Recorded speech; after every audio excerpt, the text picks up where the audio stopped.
Happy Halloween, Halloween, Halloween, happy Halloween, Subversion Rock.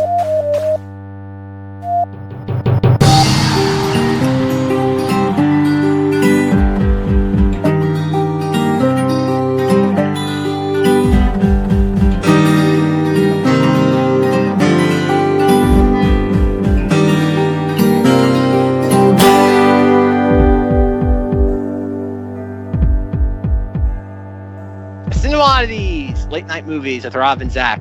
This is a podcast about cinematic oddities where we discuss any media that is too bizarre, abnormal, or off-kilter for contemporary audiences. Occasionally these projects gel, most times they crash hard into the realm of obscurity. Join us as we delve into the cult classic Swamp. I'm Zack. And I'm Rob, and this week on Cinemoddities, I wanna start by saying that I kind of involuntarily lied to Zack the other day, a few days before this recording, because I said something to him about a film that I thought I meant, but I didn't fully understand. So a few days ago, I told Zack that I watched the movie Face Off with John Travolta and Nicolas Cage, and I told him that I hated everything about that film. Now, I realize that just a few days ago, I did not understand what it meant to truly hate everything about a film. After watching Dr. Sleep, which is the discussion for today's episode, I think I have a much better understanding of hating everything about a movie. I can't even comprehend still how much I disliked this movie. So before I throw it over to Zack, I think I did want to say, there were two things I mildly liked about this movie, and I think that's maybe where I want to start. But at kind of top line items, Zack, did you feel the same way about Dr. Sleep? Did you have a dissenting opinion? Where are you going with this? As if I All don't right, know. folks. As if we don't know. As if the audience doesn't know. The audience knows what they're getting involved with this episode.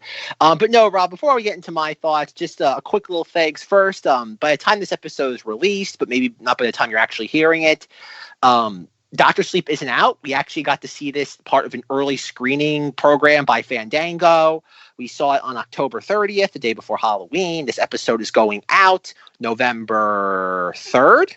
November 30th episode's going out. So there's going to be a Dr. Sleep spoiler. So if you do not want to know anything that happens in this movie, specifically, do not listen to this episode's entirety. But we'll definitely get into our thoughts. Like Rob said, Rob did not like this. I think it's safe to say that I really didn't like this. And I know, considering that the entire month of September on Cinemoddities was a Terminator series, and we promised the Terminator Dark Fate episode, we're not going to be discussing that on Cinemoddities. We are going to give kind of like our brief thoughts on it because both Rob and I have seen it by this time. Yep. But if you want to know more about Terminator Dark Fate and our thoughts, go check out Knights of Vader's episode that will release on November 7th. That episode will be a Terminator Dark Fate episode, kind of tying it into the idea of ruining one's childhood based on contemporary movies. There will also probably be some Dr. Sleep stuff sprinkled in there too. But if you want to know our thoughts in depth on Dark Fate, go listen to that episode. You'll know what it is by the date or just by the title of it. But before we get to Dr. Sleep, Rob, brief non-spoilery thoughts on Terminator Dark Fate. Dumb, repetitive, Xbox 360 visual action scenes, as Zack's put it, and I think is a great descriptor for him. I guess I didn't like how they used Arnold in the movie.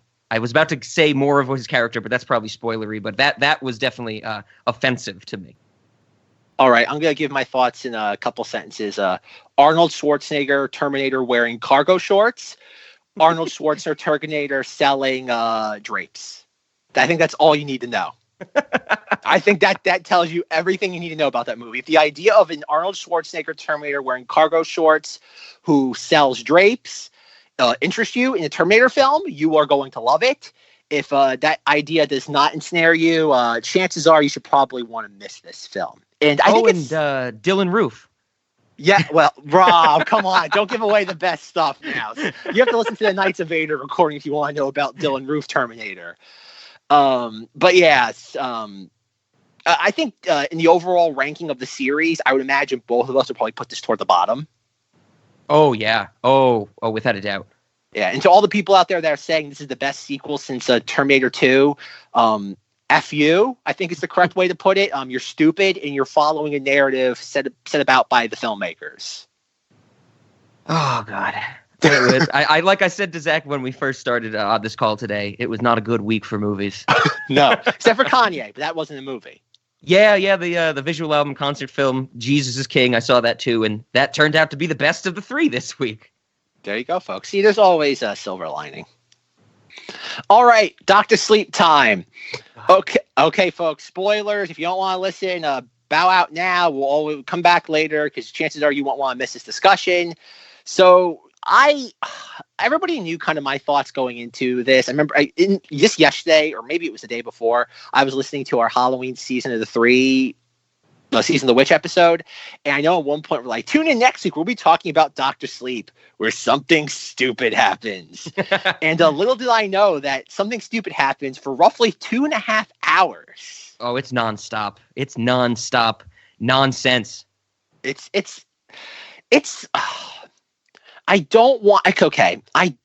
never wanted to be one of those people. And yes, I am embellishing and being facetious for dramatic reasons here to entertain an audience. But this film makes me angry.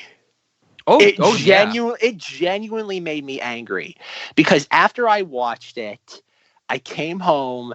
I put The Shining on, much like Death Wish and the Aristocats. I had to rinse the filth out of my mouth I had consumed for the last 2.5 hours. And as I was watching The Shining, I was genuinely starting to get emotional because I'm like, wow, I felt like the ending of Avengers Infinity War. I was sitting around being like, he won. He did it. King successfully partially ruined The Shining. He did it. Yep. He won. After 40 years of being angry, 20 years after Kubrick's death, he finally got what he wanted. He got his vengeance. He succeeded. And the worst part of it is that the morning after this, October 31st, I went on the Twitter and searched the hashtag looking for reviews of normies who'd seen this. And every single one of the reviews is glowing. Oh, it's the perfect follow-up. It's ideal. It honors both the new and the old. It's the perfect follow-up to the Kubrick film. And I'm reading these, and I felt like Wendy looking on the typewriter, seeing all work and no play makes Jack a dull boy. I was horrified. I'm like, people cannot be that stupid. Or I guess it's the same thing that happens with Terminator Dark Fate with the narrative of it's the best sequel since T2. It's just people just consume a narrative and that's the end of it. I guess in a weird way, I guess we're no longer in the information age. We're in the narrative age where just people don't have opinions anymore. They just regurgitate narratives that are thrown at them. And yeah, it's just, I don't want to say I was devastated by this film because I'm not devastated by the film itself because I always knew it wasn't going to be very good. But I'm kind of I think Rob put it perfectly in a text message he sent to me that night. I was abhorred at just how detestable this film is, in pretty much almost every single sense of the word. Yeah, 100%. And even when I saw it down in Denver, it was a packed showing. I think every seat was filled up. And at the end of the movie, the guy that I saw it with, the movie kind of ended and he looked at me and he was like, I think for the whole time you were shaking your head. And I was, everything that was happening, I knew, usually when I watch movies alone by myself and I have problems with it, I'll just scream at the TV. In the theater, I didn't want to scream at the TV because, with all these other people, I was trying to be a good moviegoer. So all I could do was just sit there and shake my head. And I think it hit a point in the movie where I was just shaking my head constantly, this is terrible. And I think Zack said it perfectly. Stephen King won. Stephen King has effectively sucked everything that makes The Shining great out of it. Everybody who listens to this podcast, remember our 4-hour discussion on The Shining? Remember all of the ideas and thoughts we had about that movie? All the things that this hotel, these ghosts, these specters, Jack Torrance, Danny Torrance, all these things they could represent. We had so many ideas. They're all moot now because this movie just takes away all the mystery. It tells us that The Shining is basically the same thing as the fucking Force. This is the homogenization of media. This was just a superhero movie. I could not stand it. I hated it so much more than I thought I was going to. Yeah, that's kind of the thing. This is like, I'm trying to, oh God, it's one of those things. I think there's one specific scene in the movie that I'll get into that in a moment, because I think I had a stroke during it. I'm not even making it up. I think I had a mini stroke during one scene in this movie. Okay, I think it might be the same scene for us. Okay. Because folks, I'm not making this up. This scene goes on for about 2 or 3 minutes, and when it started, my brain just completely, I don't want to say it turned off. It actually, if anything, like if somebody was giving me like a reading of my mind, my probably, oh God, my brain waves probably going off the charts. But I literally have no memory of what happens in the scene because I couldn't figure out why it was happening. Okay. And but even prior to that, though, it's like Rob said, I went to this in my theater. Nothing really exciting happened in the sense of like the movie theater. Nothing really. They seemed to be. They had it under control. There was no reserved seating, so I was happy about that. Got my seat, and my audience, I think there maybe was like 30, maybe 40 people in my entire showing. Okay. And it was mostly 18 to 21-year-olds. That was Really? because I, for the record, folks, I saw this with my mother. She read the book Dr. Sleep, so she knew everything that happened in it. I guess I should say that in the last week, I actually read the entire original Shining novel. I tried to get to Dr. Sleep. That thing's like 800 pages. There was no way I could read that like in 48 hours.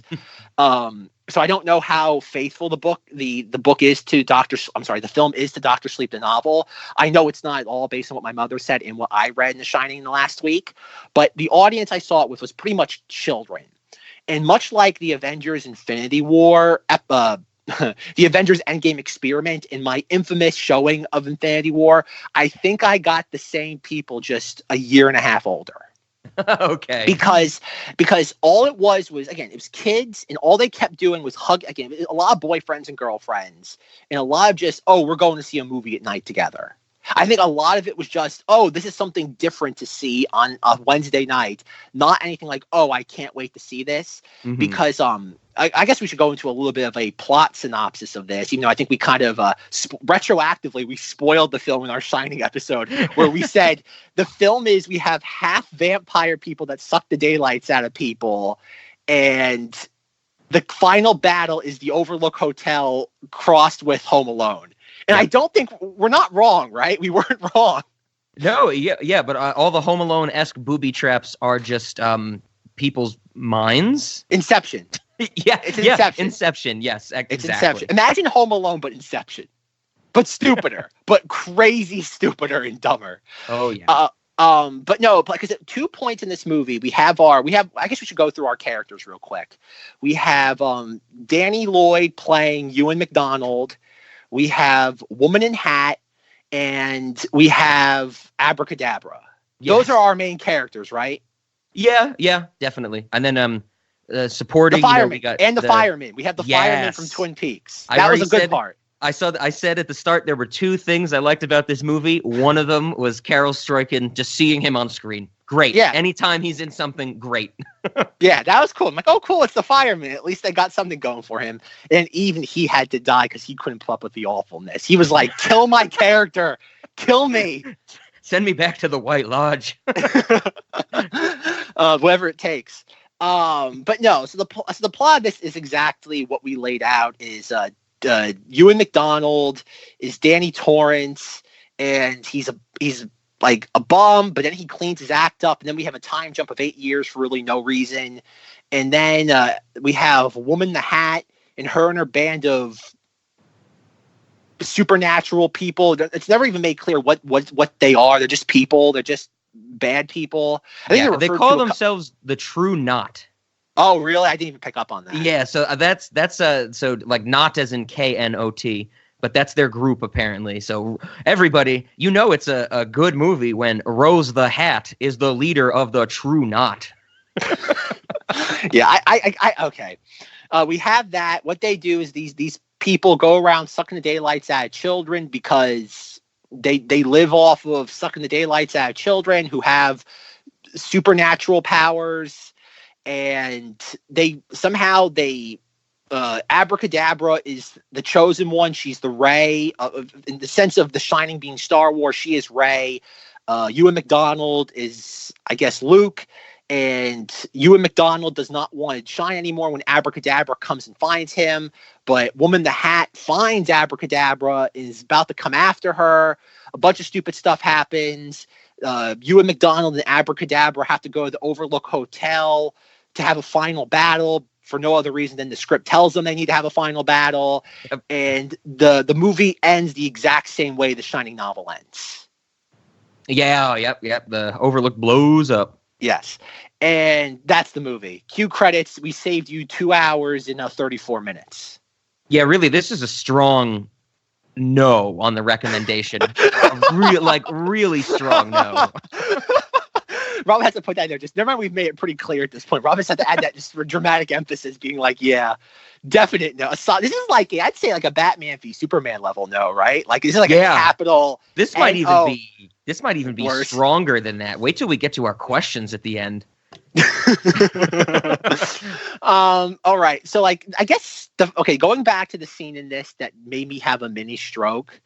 At one point, Ewan McDonald goes to a AA meeting for Alcoholics Anonymous, and while he's there, there's a doctor played by he's a character actor you've seen in 100 places by now, and the doctor's there, and Ewan McDonald goes up to him and is like, "Doctor, you left your watch next to the soap dish," and I'm like, was this referenced or mentioned at all? Like, why is he talking to Doctor Man? And then the guy's like, "Oh, thanks." Then the very next scene cuts to, we're in an office and the doctor is holding the watch, and the set is a 1-to-1 recreation of Stuart Ullman's office from the 1980 Shining film. With I Ewan lost McDonald, my fucking mind. Yes, exactly. And Ewan McDonald is sitting in the chair. Both actors are in the exact same position as Ullman and Jack Torrance. The scene is, again, the set is identical. Everything's exactly, even the in and out desk trays are where they should be. And the camera angles of reverse shot are identical. And I was watching this. This scene goes on for like 3 or 4 minutes. And I literally, for the entire time of them talking, do not have, if someone could put a gun to my head and say, give me one word they say in that entire sequence, and I could not tell you, because my brain could not figure out why this was happening. Yeah, it made absolutely no sense to me, because at this point, aren't they in New Hampshire? Yes. What, that's the thing. I was like, why? Why was this decision made? And I think I'm in the same boat as Zack. My brain was like just running in circles going, so is this all like a Danny Torrance alcoholic fever dream? Like he's going back and I was like, is this movie happening? Like, does it matter if this movie's happening at this point? I don't understand it. I hate it. I hate it so much. Yeah, at that point, I'm sitting there and I'm like, oh, this is gonna be like Rob said. I'm like, oh, this, like, the only conclusion I could pull from this was that, okay, it's gonna be some hallucination or vision. Yeah, and nope, it's just for some reason this doctor's office, 3,000 miles away from the hotel, and I wouldn't mind if the Overlook Hotel that they eventually go to in the third act was like completely different, but it's the exact same hotel.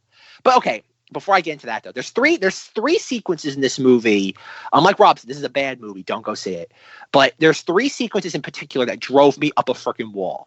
The first one being the doctor office scene. The second one is Ewan McDonald at the bar of the Overlook talking to not Jack Torrance. And real quick, I give a brief shout out. God bless Jack Nicholson. Yes. Jack Nicholson is one of the richest SOBs in all of Hollywood. Yet he is still so self-absorbed that anytime somebody wants to use his likeness, not just for any like movies, but I know for years from like my action figure collecting, people have wanted a like Jack Torrance like action figure. They want a 1989 Joker figure, and he charges such an exorbitant price to use his likeness that there's a toy company called Hot Toys. They make like 12-inch figures that are like the Rolls Royce of toys. And they're one of the very few companies that actually paid the likeness fee. And after 2 releases, they still have not, or 2 runs of this figure that retails at like $300 a pop. They still have not recouped their initial investment. Oh, God. So God bless Jack Nicholson for when they went to him and they said, "Mr. Nicholson, can we use your likeness?" And he probably kept writing. He probably to this day is still writing zeros on the piece of paper he was going to pass to them. Yeah. And thank God, because I know we joked about that be Force Ghost Jack Torrance, and the whole time as I'm watching, I think, oh no, please, no, please, there's got to be something sacred in this world, and thank the dear Lord and Jack Nicholson that we did not get that. That was the only saving grace. The best part of this movie is a thing that's not in it. Oh yeah, and that they couldn't ruin. They did get to represent Jack Torrance was almost comical. I thought. I would say it's a pair in a weird way. I get it. Like Jack Nicholson's one of those like inimitable actors. But like this is like, again, I'm not blaming the actor. I'm not, whoever the actor is that did this, I'm not blaming him. But like it's borderline parody almost.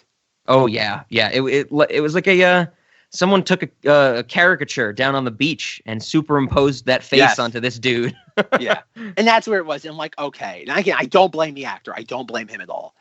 That sequence, because that sequence is again shot almost identically to the Jack Torrance Lloyd of the first time. It's almost identical to that between just the angles of the camera, how the scene is lit. But the third sequence that does this that drove me nuts is that we have Ewan McDonald on the stairs and we have Woman the Hat coming up the stairs, and it's the exact same thing.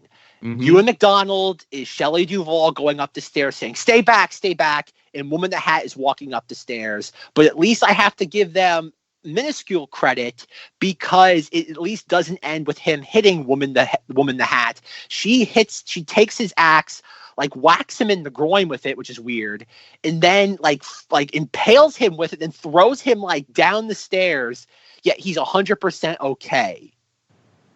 Yeah. Oh God. So that's where I'm gonna disagree with you on the one point. I do not want to give the movie any credit for that because literally as soon the scene starts where it's like Rose the Hat. Oh my God, Rose the Hat is walking through the hotel. She sees the blood come out of the elevator. I'm ready to fucking start screaming in a public theater. And then she walks up to the lounge and she sees the typewriter and Danny and Abracadabra are standing on the stairs. Danny has the axe. And immediately I thought Danny's going to be the one to fall down the stairs. And that's exactly what fucking happened. Oh, okay. Like, you saw that coming. I didn't see that. Literally, one of the reasons that added to my distaste for this movie is I don't think every single thing was predictable to me. Like when the movie started and Force Ghost Scatman Crothers or Force Ghost Dick Halloran is like, we're gonna do okay. It's even rushed. The dialogue felt rushed to me. He's like, Danny, look at this box. Feel this box. You know this box. Make this box in your head. You're gonna put the demons in the box. And I'm like, the demons are gonna get unleashed from the box at the end. That's the story. Pictures in the book. You said they were just pictures in the book and they couldn't hurt me. Some things, dark things, the shining's like food. The overlook, it was always just pictures to me. But I didn't shine like you. Nobody shines like you. So you, in that damn hotel, you was like a 1,000,000-watt battery all plugged in, and it ate it up. World's a hungry place. And the darkest things are the hungriest, and they'll eat what shines. Swarming like mosquitoes or leeches. Can't do nothing about that. What you can do is turn what they come for against them. My grandfather, he was a mean son of a bitch. Dark inside, same type of dark as your dad. Beat me senseless, and my grandma too, and when he died, I danced. But it kept on coming back. Standing in my room, suit all gray and stinking from whatever mold was growing on him in that box. So, Grandma, she taught me a trick. Gave me a present. I want you to know its box, inside and out. Don't just look at it, touch it. Stick your nose inside, see if there's a smell. Why? Because you're gonna build one just like it in your mind. One even more special. So next time that bitch comes around, you'll be ready. Like every single part of this movie felt so, like I said, homogenized to me. This just followed the beat of every single horror superhero movie, thriller. It was a rehash every step of the way through. Yeah, like this, like as time has gone on, this feels like, I know I've talked about it and we discussed Jurassic World, but this is like even more agreed. It's like that thing I say, it's the Jurassic Worldification, the Force Awakensification of cinema, where it's like, we're going to take the most popular elements, repackage them, and idiots will just consume it because they recognize it. Exactly. But like, I think everybody knows how much I hate Jurassic World. And yes, I still think it's awful, but I've kind of cooled on it. I've exercised much of my demons thanks to the Cinemoddities conversation.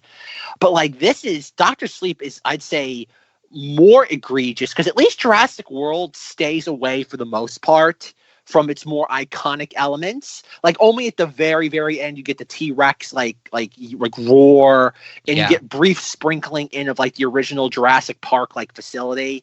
This entire film, all it's trying to do is like, remember the Overlook? Remember the music? Like after a while, I couldn't count them all. Like out of nowhere, would start having that Shining sound of wah, wah, like that kind of like mystic chanting, like of just like that sound effect. That's in numerous scenes in this movie that just happens. And it's not explained. Like why are we hearing that sound effect now? Yeah, I think there's like there's, like Zach said, there's many weird musical stings in this with the Shining music. Like they felt they needed to include it. And I think one of them shows up like in the beginning of the movie. Yep. Danny gets off the bus and he starts talking to that dude, Billy, which is going to be like his teammate or his sidekick for the most of the movie. And it's like, for some reason in this town in New Hampshire, they've built a miniature version of the town in the town square. And Danny's like looking at it and the Shining music starts. And I'm like, what?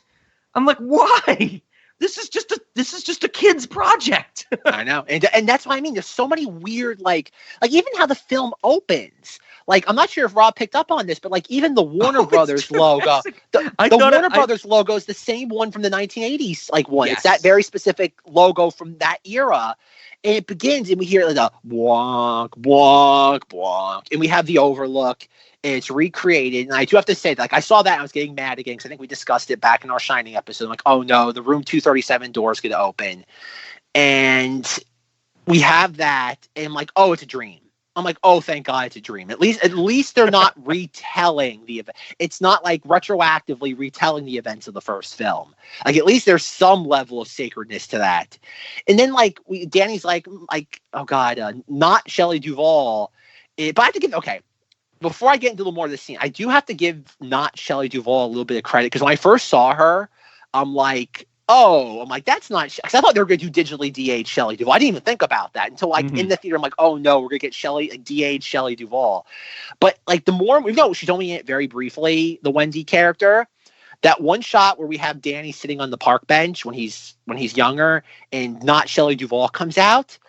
When she does come out, whoever the actress is looks pretty close to Shelley Duvall, like in 1978 and 79. Like I gotta give the actress credit, because she had the really goofy, frumpy 80s clothes, and they had her hair just right, and she did have that kind of like dazed look. And I'm like, you know what?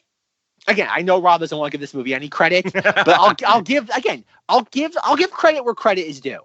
Don't get me wrong, folks. This film deserves to be crapped on every instance it deserves, but I will give credit for when I see it. And for a couple of scenes, not Shelley Duvall, at least the suspension of disbelief worked for a few moments. Okay. I could buy that. I could buy it for a couple of minutes here and there. I give her no credit on the appearance.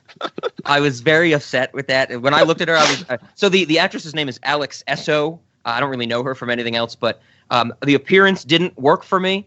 But in that scene that you described where she runs out of the house or the whatever they are to Danny on the bench, that's the one scene where I felt the voice was nailed.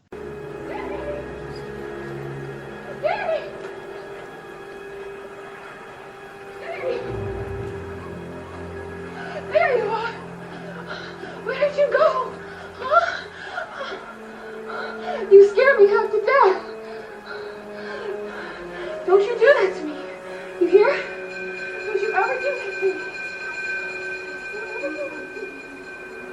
I didn't even like the voice in the other scenes. It was that one instance where she's like, Danny, don't run away like that. Like, she nailed it at that one instance. That's where I'll give her the credit. But I'm glad they used her sparingly. Like when it started with him as a kid talking to Force Ghost Dick Halloran and his mother's there, and he's like locking up the witch or the dead body, the rotting corpse in his bathroom. When the movie started that way, I was like, oh God, is this going to be like intercut? The whole movie's going to be intercut of flashbacks, and we're going to see her more and more, and I'm going to hate it. But I'm glad they left that alone, because that would have made me even more angry. Yeah, I'm surprised that like very early on he says like, "Oh, my mother died" or something. I'm like, I was waiting for her to show up in this somehow. I really was. I'm like, yeah, I guess the kids don't care about Shelley Duvall anymore. Shame. And she's the one person that could use a paycheck. So go figure. But like going back to like the whole thing though, is that like I don't know about you, Rob, but we talked about it in our previous episode. Like when you think of The Shining, like the first thing that comes to mind for at least me, and I think now that's no longer the case for most people, is here's Johnny. Mm-hmm. And yet, based on the one thing that we see the most of in this movie, it seems to be the only iconic piece of the 1980 film is the hag in the tub. Yeah, that's the thing that shows up the most. And we get that, like 6 or 7 or 8 times in this. Mm-hmm, mm-hmm. And I'm like, and again, I think this is part of Stephen King's malevolence, is that, okay, I'm going to take one of the most iconic parts of Kubrick's film, and I'm going to run it straight into the ground. Yep. I'm going to take the most one again. I don't think it's the most iconic, but I guess to the normies it is. And I'm just going to keep doing it over and over and over again until it just doesn't have any meaning anymore. Exactly. Because the film ends with that. The film ends with that. It makes no sense why the film ends with that, but it does. Yeah. I don't. Yeah. The ending. The ending also was predictable because, Abra's talking to Danny, and it's like, that's when I knew you were okay. And I was like, bullshit. He's dead. He's a Force ghost. He's Obi-Wan Kenobi is a Force ghost. Like, come on, fuck this movie. End, please. and then the little girl's like, Mom, everybody's okay after they die. And I'm like, even the bad people? And she's like, and your mom's okay and dad's okay. And fuck, everybody in our family's dead except us.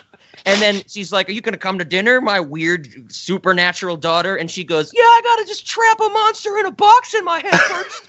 And I'm like, so what, 20 years from now, we're going to get another thing where it's just the same movie, but Abra's older and she's training like some other like a dog to use The Shining or something next? Like The Shining 3, Air Bud Returns, Like, get the fuck out of here.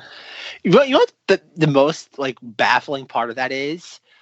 Why would Abracadabra see the Overlook ghost? Shouldn't it be Woman the Hat that she sees in the tub? Wouldn't it make more sense to have decaying Woman the Hat as opposed to a ghost that she never encountered?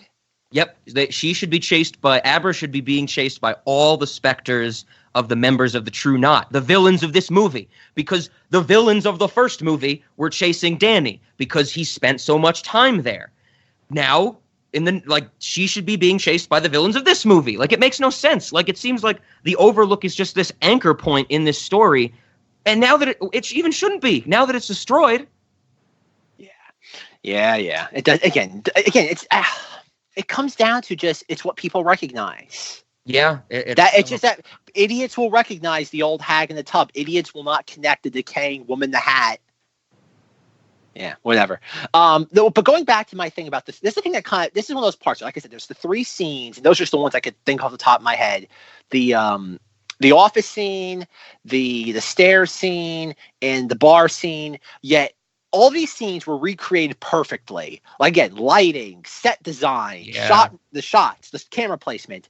Yet when Ewan McDonald, Abracadabra, and then later Woman the Hat walk into the Overlook, they got the lobby wrong. The lobby is wrong.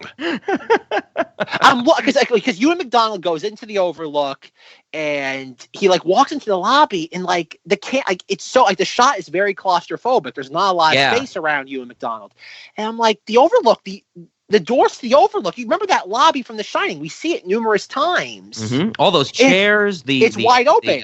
The desk for the check-in desk. What in the Ewan McGregor walks in, he opens the door, and then just like it's a few feet deep, and the elevators are right there. Yep. And I'm like, what? I'm like, where is he? Yeah, and I'm like you're obviously it's Warner Brothers, so they own the rights to the set design. Like that's their like intellectual property. Yet, and they did everything else like one-to-one recreation.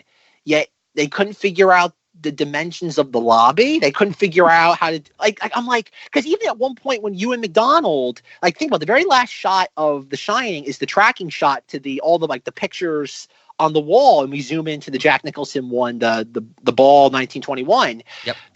All those picture frames are still there. I thought for sure that we were going to get a scene of Danny Torrance looking at that photo. I thought for sure that was that's what I thought. Because all the picture frames are there. But it's almost like, it's funny. It's like a 50% smaller like lobby. Mm-hmm. It's like half the size, and I can't figure out why. Like again, they got everything else down, but they couldn't get the lobby right. Yeah. Like, and that makes it all the more jarring. If you're going to copy everything else perfectly, the one thing you don't copy is going to stand out all the more. You create a contrast, and you highlight that imperfection all the more. Yeah, exactly. Yeah, that part, I couldn't believe they got the lobby wrong. I'm like, really? Out of all the copying you're doing, you couldn't get that part right. But like, okay, going to my audience real quick, because I guess performance-wise, Ewan McDonald is fine. I don't think he's bad. He's sleepwalking through this because it's not really any, and there's no meat on the role. It's just like he really is Dr. Sleep. I can believe that because he's sleepwalking. Oh through yeah. the role. Yeah, I guess I should say that, he's fine in this. It's I was more angry at the content of the movie than pretty much everything else. Yeah, the actor, I have to say the actors are all fine. I can't blame them because I think they're doing the best with what they're given. Mm-hmm. Like Abracadabra's fine. Like in all honesty, she kind of felt like a breath of fresh air in this. Yeah, because it was nice to see the kid character actually have like the most control on the situation out of all the adults. Definitely. And then this gets to my complaints with the Woman the Hat character. The Woman the Hat character might be the dumbest villain in cinematic history. Oh yeah. Or at the very least, she's the most impotent villain in cinematic history because she's our big bad in this. Yet she really, other than murdering children with a group of like 9 or 10 other people, she has no power whatsoever, and she's more or less incompetent through everything she does in the film. Yeah, that's what I was kind of confused by because, I was expecting with how homogenized everything else was in this movie, like I was expecting her to be, like a Thanos type, like 10 steps ahead of our good guys every single moment in the story. But it's like she learned shit as we learned it. It's like when we learn that Abra's like the strongest Shining user ever, she learns it. When we're like, and even at the end of the movie, there's the revelation that she's like, "Oh, Danny Torrance, how have we never found you before?" And I'm like, yeah, you can fly around the world and go into people's heads. How didn't you find him, Professor Xavier? Like, fuck you. There's your pull quote for the box, folks. There's your pull quote for the box. All right, folks, at 36 minutes, we can end this episode right now because there's nothing I can say. I don't think there's anything else Rob can do to top that. Yeah, that was profound, Rob. That was profound. We should record in the mornings more often. No, like that's, yes, exactly. Because like as I'm watching this, I'm like, oh, like we see her, like again, there's one sequence in the film where they wipe out her entire troop all at once. In a gunfight, like, there's nothing quite like a spiritual, spooky movie like a gunfight in the middle. Yep. I'm like, what the hell is this? And then, like, they wipe out her entire troop. And then, like, oh, she's going to get them back because they kill, like, her secondhand guy. And then she takes out 2 little canisters and hails them. And it has, like, Wolverine regenerative healing ability. Yep. And then like Danny, oh God, Ewan McDonald and Abracadabra go to the Overlook, and he's like, Abracadabra, sit in the car with the heat on and watch and see if you see any lights. Honk the horn if you see them, because you'll see her coming from a mile away. Okay. And while Woman in the Hat is approaching, I figured, there's gonna be a sequence where they're gonna have to lure her into the hotel because she's just so omnipotent. She's gonna sense what they're doing. Mm-hmm. And that doesn't happen. She just walks in. Yep, because nothing happens. She's just as lost as the audience is. It makes no sense. I do want to mention, because you brought up the canisters when she like inhales. It's a few times because for some reason she's the head of this True Knot group, which is never fully explained, but sure. And she is apparently the one who gets to dole out the canisters of steam, which is these people's food. And she is the only one who knows where they are or something, I implicitly gathered. But there's like 2 or 3 scenes where we see her open her cabinet in her trailer, which is where the steam is. And I'm like, that's not a good hiding spot. But on like some of the canisters, there's like things on them. Like, did you notice on one of them, there's like a keychain with a rabbit's foot wrapped around it? That is a direct connection to The Stand. Oh. There's a character from The Stand who has like these abilities, and he carries around like keychain with a rabbit's foot. And I'm like, fuck you, Stephen King. This book takes place before The Stand. How would she have killed the guy who's going to be in The Stand? I hate it, Zack. I hate everything about it. Yeah. Well, that's the thing, too. Is I guess Stephen King, like, really wants that, like, Marvel Cinematic Universe thing where, like, they can connect all of his movies. I remember even, like, folks, I saw the Dark Tower movie. It's a dumb movie, but I enjoyed it for what it was. And that movie is infinitely better than this. Like, there's a scene of, like, Matthew McConaughey, like, in a, imagine, like, 1960s NASA control room with, like, hairy dog people, and he's, like, barking orders at them. And I'm like, that's great. I'm like, that's all I need. Like, give me one. It's only in the movie for, like, 10 seconds, and that's it. I'm like, that's great. I'm like, you know what? Got my money's worth.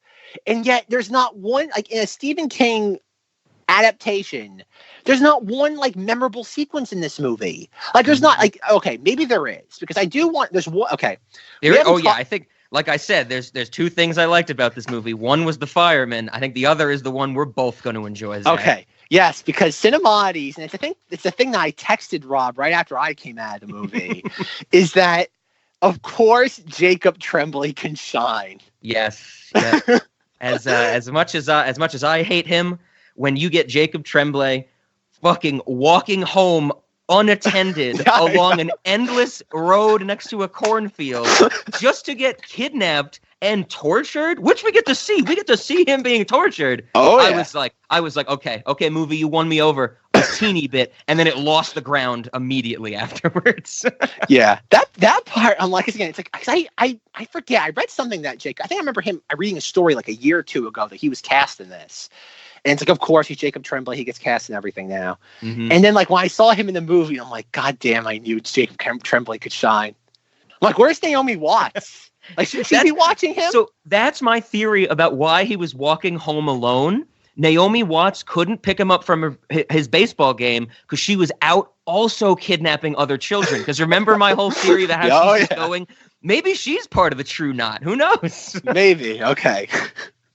But yes, Jacob Tremblay is like a baseball, like a little league player, and he knows what the pitcher's going to do. Number 19, which they harp on so much. I'm like, why? Why does this matter? That's probably something tied to some other stupid Stephen King thing, I imagine. Yeah, that's probably true. Nothing's jumped out to me, but like there were so many instances where they were like number 19, number 19, number 19. Even when he was the only child on screen and he was being tortured, the guy with the glove is like number 19, and I'm like, just kill him. Just murder him. Like, stop talking about him. Yeah, and like Rob said, it's genuinely comical. We have like this, and it's also Jacob Tremblay's getting older because he's not like perpetually 6 years old anymore looking. He now kind of looks like he's like 10. And so you have like this awkward thing with a 10-year-old walking alone along a deserted road like Rob described. And like he just came from like a little league game with like dozens of parents. And so he's in baseball uniform with a glove, walking next to a cornfield, and the only thing I'm thinking to myself is, if you build it, they will come. And I'm like, what is this movie? Yeah. And it's like, but why? It's like, again, he's on a team. It's 2019 in the movie. Like, it's not like this is like 1960, like in the movie. It's like one parent would offer him a ride. No, especially since he's the star player of the team as it's established. Yes. And I'm like, because I didn't even realize too, I'm like, why don't they have the woman that can like control dudes' minds? Like, that'd be a perfect one. Be like, have her come over, like, be like, hey kid, like, I don't know, somebody, like, you have like the guy, I don't know, one of the weird looking people, be like, maybe the guy that looks like the sunglasses or Mouse from the Matrix. And you have him be like, hey kid, like, we got like drugs. You want some drugs or something? We got steroids. Yeah. And to really up your game. And Jacob Tremblay like, no thanks. And then like the girl be like, hey honey, come follow me. I'm like, oh, tied into like her ability that we like spent 15 minutes highlighting in the first act. And it's like, nope, we have like a 10-year-old kid like walking alongside like a cornfield in the middle of nowhere. I'm like, okay. And they bring him to like what? In like ethanol plant? Yeah, it's some like closed down power plant, because they write it down in the movie. Something because Abracadabra has a force vision, yes, she does, which leads them there. And then they take him to this abandoned factory, and they throw him on the ground, they tie him up, and Jacob Tremblay's doing, his usual Jacob Tremblay, and he's like, don't hurt me, please don't hurt me. And she's like, we're gonna hurt you. And I'm like, yes.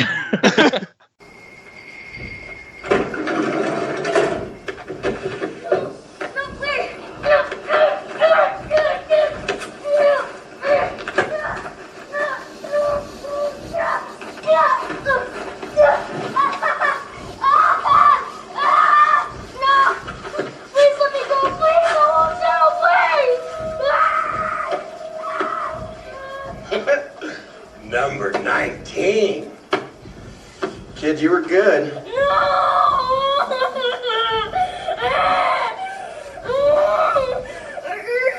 No, please let me go. I won't tell, please. Please.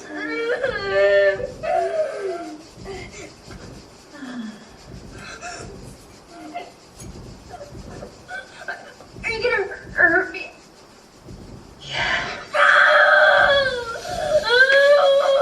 Pain purifies steam. Fear too, so you understand.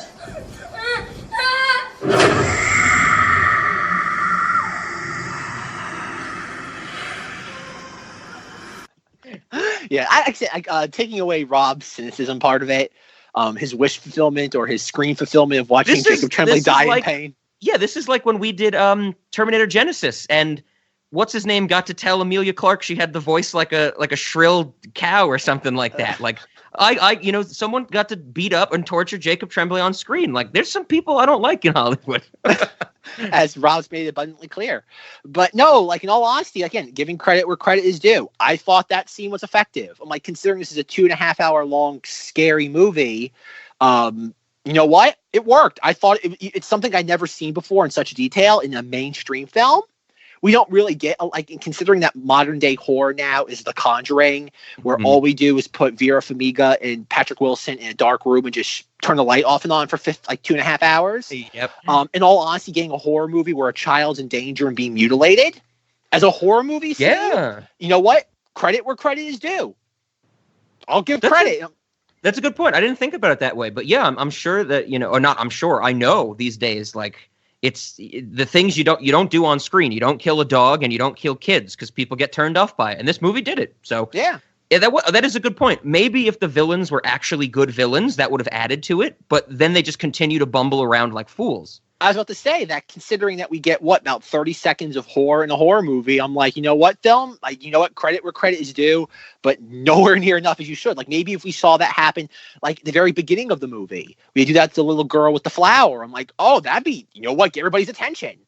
You hit us. It's kind of like the beginning of Jaws. We see the woman get sucked down under the water in the first 3 minutes of the film. Yeah. Start off strong. This keeps showing how vile and like horrible these characters are. And it's like, no, we're just told that they're horrible. That's the thing too I hate in movies. It's called show, not tell. And all we do is get Ewan McDonald being like, abracadabra, these people are bad. Don't entice them. And then we get another scene where it's like abracadabra's like, these people do horrible things, Daddy. It's like, show us. It's a 2.5 hour long movie. Mm-hmm. We don't need to see like 4 or 5 Alcoholics Anonymous meetings. We don't need this. Like, and that's another thing too. Like, my mother was telling me that, like, in the book, when he's in the hospice home, that's like a huge chunk of the movie, and that's where the title of the thing comes from. They call him Dr. Sleep because with his ability, he helps these people relax and pass on to the netherworld. And it's like, oh, and yet, other than literally one scene, or maybe, 1.5 scenes maybe, it's never shown that why he's called Dr. Sleep. Yep, that is such a tiny part. I even knew that because looking into the book when it came out, I still haven't read Dr. Sleep, but it, like, looking into it, it's like that's what the point of the book is him, like, going from the alcoholism into the how can he use his shining for good, and then the stuff about saving the child comes up. Yeah. And that's, we're here, it's an afterthought. Well, that's the thing about this movie that I really can't figure out. Is that, like, what is the story here? Like, I think it's because when I read The Shining in the last couple of days, it was a republication of the book from, I think, 2012. So it was like, it includes, like, I think, a few chapters from Dr. Sleep, but it was published before the book was officially released. Okay. And there's like a little bit of like a epilogue by Stephen King, and he's like, I've always wondered what would happen to Danny after the events of The Shining. Like father, like son, they always say, and that's kind of it. And it's like, oh, read the next 3 chapters from Dr. Sleep, and I'm like, okay, and that's what Dr. Sleep is. Dr. Sleep is, I don't want to say primarily focused on Danny, but he is a much more central character other than being the Obi-Wan Kenobi to Abracadabra's Luke Skywalker. Yeah. He does have more of a focal point there. And that's what I mean. Like, what is the point of this film? What is the plot? It's just, okay, bad people after Abracadabra, and Danny has to protect her? And the Overlook's there for some reason? Like, this is the bare minimum kind of superhero movie where, you know, it's kind of like we have an origin story for Abra and we have the redemption arc for Danny, even though, like, his low point comes at the start of the movie. It is just like, okay, I want to get into this now because there's a few scenes I want to highlight, but overall, I don't think this is a hot take. This is just something that I thought of while I was watching this movie, and I was able to look into it, and I think I've solidified it now. So in this movie, we have all these different people that can use the shining, that can shine, or steam. The good guys call it shining, the bad guys call it steam, whatever the fuck. It's the force, basically, because you could do everything with it. So in this movie, when people are talking to other shining users, they say things like Rose the Hat says to, which we'll have to get into more, the character I called de-aged Brie Larson. So Snakebite Andy. Yeah, we'll get to that. I have a lot to say about that, but we'll get, so when Rose the Hat is talking to de-aged Brie Larson, she's like, you're a pusher. Like, you have the power of suggestion. We haven't had a pusher around here in a while. We got this dude who's a watcher or a looker and can find people. I'm this watcher that can see things. This is the fucking movie Push. Did you ever see Push with Chris Evans from 2009? And Dakota Fanning? Yes, this is the same movie. Everybody, there's watchers, there's movers, there's pushers, there's shifters, and they're all fighting each other. This is the same goddamn movie. Everybody has a power that manifests in a slightly different way, and then 2 people just have to fight each other to save the day. This is the same fucking movie that came out even before the fucking Dr. Sleep novel was released. This is insane to me. This is just cookie cutter superhero X-Men Star Wars nonsense. Yeah, and that's because it's funny. Like, in some of the stuff I was reading online, the critics are calling this like, oh, it's a superhero. It's the first superhero horror film, and it's like, okay. Like, jump scares do not a horror film make. Well, okay, it's funny. This is a horror film in name only because there isn't anything spooky about this. Like, it's much more. I guess in a weird way, there has to be a new subgenre created where it's the Force Awakens, Jurassic World, and there's a bunch of other examples. It's like Creed with Rocky, the Creed movie, I mean, with Michael B. Jordan, where it's, I guess it's the subgenre of a blockbuster called the soft reboot. Yeah. I don't think that's maybe the perfect name for it, but that's what this is. This is a whole new genre of blockbuster filmmaking called the soft reboot, where we take a bunch of familiar elements, tweak some things here and there, just different enough that idiots will recognize it, but not change enough that they'll be turned off by it. And that's what it is. Because like it doesn't make any sense. It really doesn't. Not Like in the slightest. There's nothing original about this movie. There's literally nothing novel about its premise or any of the events that transpire. I think that's really like the biggest reason why I hate it so much, because, you know, I say it with stuff that I even like. I hate just rehashes. I want something new. I want something fresh. And there is nothing new or fresh in this film. And that's the thing, is that, like, again, I guess I'm a little bit more, I have the producer side of my brain where I'm at least a little bit more forgiving of that, or at least I understand. I can always, again, like Mike Flanagan, I'm the director of this. He comes across as a Brett, from what I saw, like one interview with him, he comes across as a Brett Ratner or a J.J. Abrams, where it's like, I'm going to do whatever the producers tell me to do. Like, I don't have a vision. I am simply hired by the producers to translate their vision, and by producers, I mean the studio, as best as I can. My job is to make everybody happy. He's a marionette.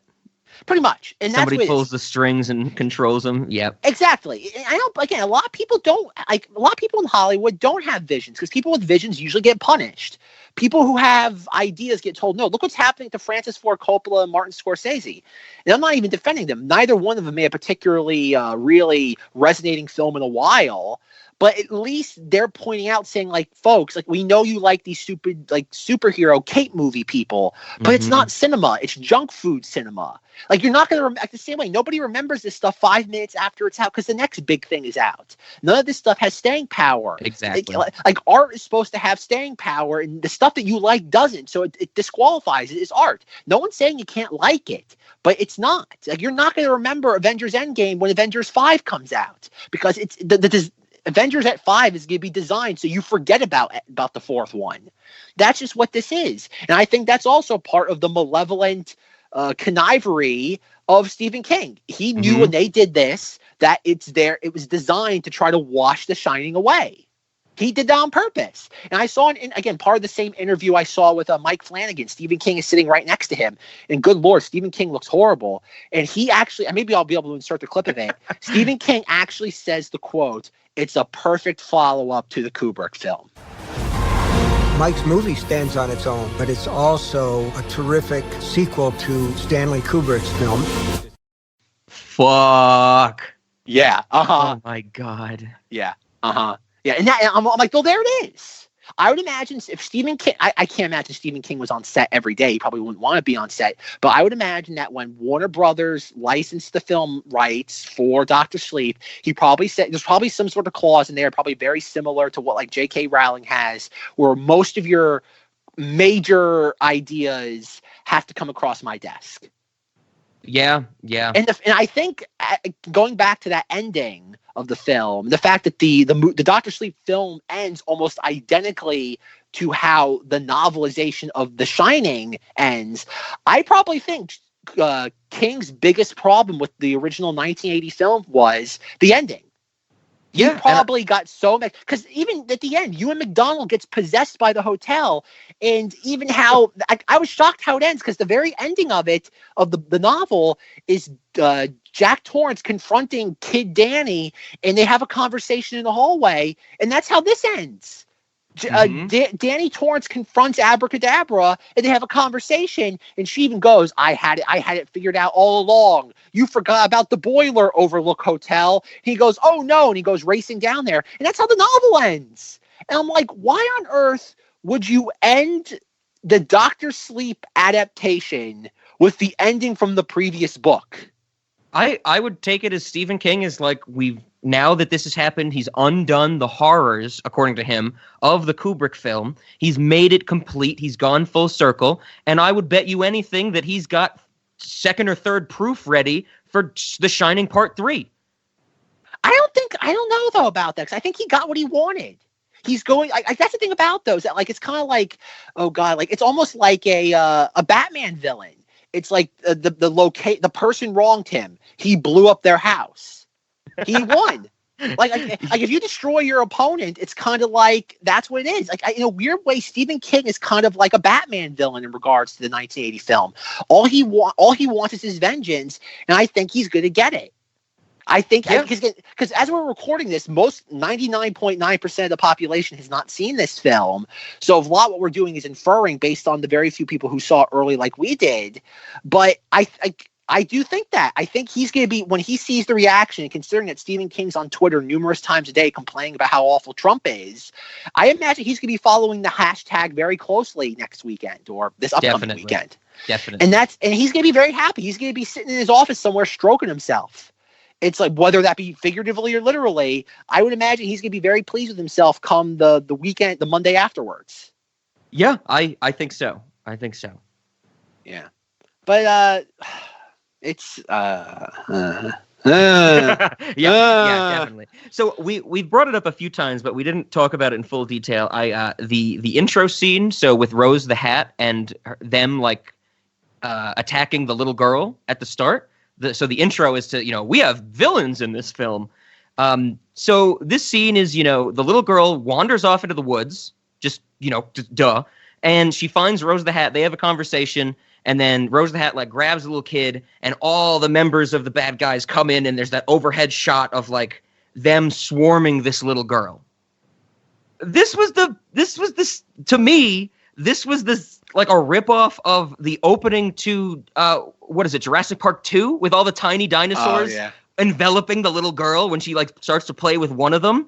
I like everything from the start. I was like, come on, is there anything original to this movie? No. No, it's not. It really isn't. It's funny when you brought it's funny you mentioned that. It's funny you bring that up because when I was watching it, I'm like, oh, I've seen this before. The idea of a bunch of people circling somebody in the middle of the woods. Mm-hmm. It's like that's not new. That's not anything like. And again, folks, I'm not expecting them to reinvent the wheel here, but like you couldn't imagine that sequence a little bit differently. I would doubt that happened exactly 1-to-1 in the novel.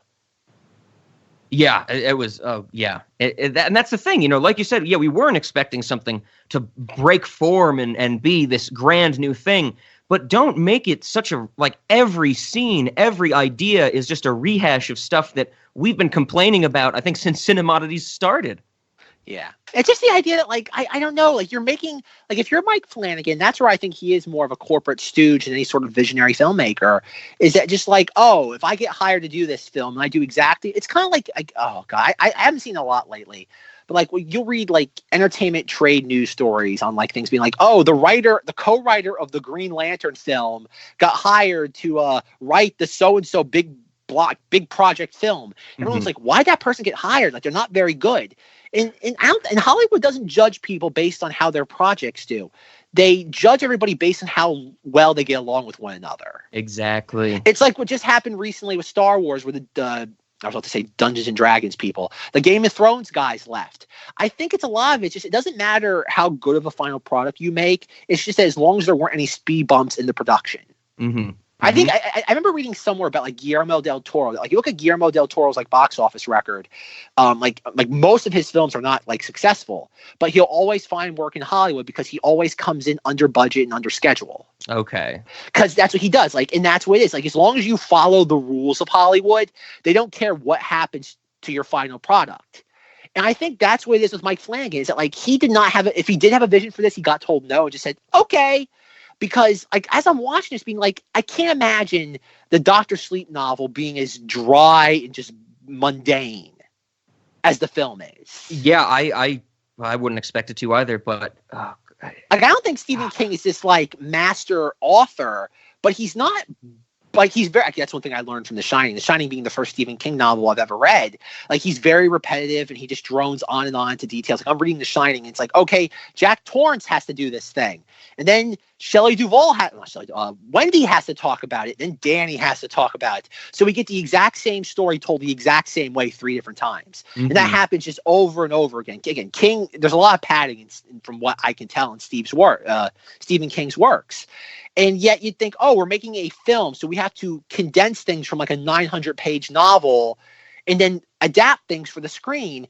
And it seems like they either ignored the things that need to be changed for the screen, and if anything else, just enhanced the stupidness of them all. Yeah. Yep.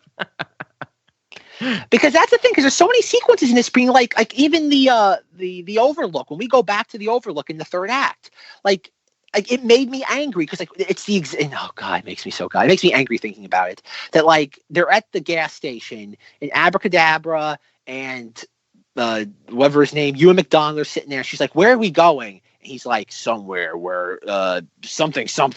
And then like we cut to he says something like it's somewhere where it's dangerous for people like us. Yeah. And then the very next thing, like they get into a car and drive away, and the very next thing is bwonk, bwonk, bwonk. And it's a one-to-one exact shot of the opening to The Shining, of the camera flying over the lake with the same little plot of land in the midst of all the water as we see the car winding along the road. And I'm like, you did this in a computer. It looks fake as hell. Yeah, they tried to darken it up to hide some of how bad it looked. Yeah, and I'm like, obviously that lake does not look identically to how it looked. I would imagine it looks very similar to how it looked 40 years ago, but it doesn't look identical because that's just how nature is. Nature's constantly changing.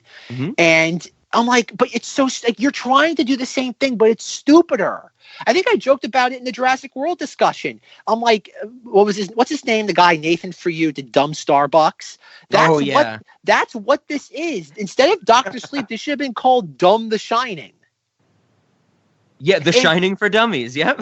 And it's like, and it's funny, like you know how cool it was hearing that soundtrack on a theater system. Like I've never been able to see that. Like the greatest extent of me hearing the Shining soundtrack is on my little TV and having like a 3-piece like speaker system. And even though it's better than watching it like on an iPhone, it's still like hearing that music in a theater is great. But then it's ruined by crappy visuals. They're trying to do a piss poor imitation of something that's truly inimitable. Like you cannot copy it. And I'm like, why are you doing this? And then even like, and the music is still swelling, and that part is great. And then you get the shot of the overlook, and it's a really neat visual. You have the overlook; it's all dark, and you have it silhouetted by the mountains in the background. I'm like, this would be great in any other film, except the fact that it's stupid. Like you're doing like all the pieces are there, except you made a puzzle in the worst way possible. Yep. Exactly. Like that. You know how cool it is. Like on paper, you know how cool it is watching a 40-year-old Danny Torrance go. Like imagine like you're somebody in like 1999, and you're like you hear like, okay, 20 years from now they're going to make a follow-up to The Shining where you see Danny Torrance go back into the hotel that's been derelict for like 40 years while the music plays. Both you'd be like, oh, that sounds great. Yet you're watching it and there's this bittersweet quality of like, I should be loving this. Yeah, I'm hating it because everything that's surrounding it is pure and utter garbage. Absolutely. Yeah. The recreation of those scenes, like I'm doing the heaviest air quotes, the homage to those iconic scenes, like none of it works. None of it's necessary. But the problem though is that like that's the selling point of this film. Yeah. That was the marketing. Like in every single piece of marketing for this film, it's Danny Torrance walking into the overlook and then him looking through the door hole that Jack hits. That's the poster. The poster is like him doing that. And I'm like, you have like that's it. Like most movies, like there's those, you know how many movies there are that are great, yet they don't have a hook, so they get overlooked by people, by the masses. Yeah. This film has a perfect hook, yet it has no substance to it. Yeah. Vacuous. Totally vacuous. And it's a 2.5-hour movie of vacuous. Yes. Oh, yeah. That's the shocking part, is that you have 2.5 hours to do anything you want, yet you couldn't figure it out. And you have in the process, you have one of the greatest hooks in cinematic history. Yes. Squandered, for sure. Like, we look at horror movies, and horror movies are one of the most commoditized like properties in Hollywood because they're the easiest to make sequels for. Like we talked about it in Halloween. We talked about it in Jason Goes to Hell. The Shining is one of those very few properties, probably one of the very only properties that is like held in one of the highest regards, not just in the horror genre, but in the annals of cinema in general, that never had anything to come after it to taint it. And yet they've had 40 years to work on a sequel to The Shining, and they couldn't do it. 40 years. I'm going to be depressed all day. It is. Like I am mad about this. Like absolutely. Like I said, as I was watching The Shining the night after a day and a half ago, the night after watching Dr. Sleep, I almost started to tear up, being like, he's ruining it. Like, it's kind of like and we'll get more into this. This will be the hallmark of the Knights of Vader, Terminator, Dark Fate episode. But like, I honestly, for the first time in my life, feel like the people that watch the prequels and say this ruined my childhood. And even though, yes, Dr. Sleep does not retroactively ruin The Shining. If anything, it makes The Shining shine even brighter. Pardon the pun. But it's the idea that, like, going forward in history, there will be idiots out there that are going to tie this film, Dr. Sleep, to The Shining. And like we joked in The Shining episode, there are probably going to be people out there that think Dr. Sleep is a better film than The Shining. Oh, yeah. I'm seeing it coming now, you know, when I tell people how much I hate this. Like, we'll get into it later on in the discussion, because I did go through Twitter and I bookmarked a bunch of the responses. But there are some of those in there that say, at least this film isn't as slow and boring as the 1980 film is. Oh, God. Exactly. And that's the thing that taints it. And that's just mind-blowing. I think these are the same people, the people who say, you know, this isn't as boring as the original Shining. These are the same people who are probably like, yeah, I've only seen the original Shining once and fell asleep 40 minutes into it. Yeah. So it's boring to me. It's a bad movie. Mm-hmm. It's the people that say all black and white movies are bad. Oh, yeah. Mm-hmm. Same thing. Same deal. Yeah. But going back to like the ending sequence of The Overlook, and again, we kind of touched upon it previously, but we're going back to The Overlook 40 years after the events that transpired there in the 1980 film. Yet the hotel looks like it's been empty for maybe a couple of years tops. Oh, yeah. Yeah, it's just kind of, it's just enough in disarray to make it look like it's old. Yeah. And I'm like, I guess I've always been into like urban exploring pictures and stuff. So like I know what it looks like when a building's been left in a state of disrepair for 40 years.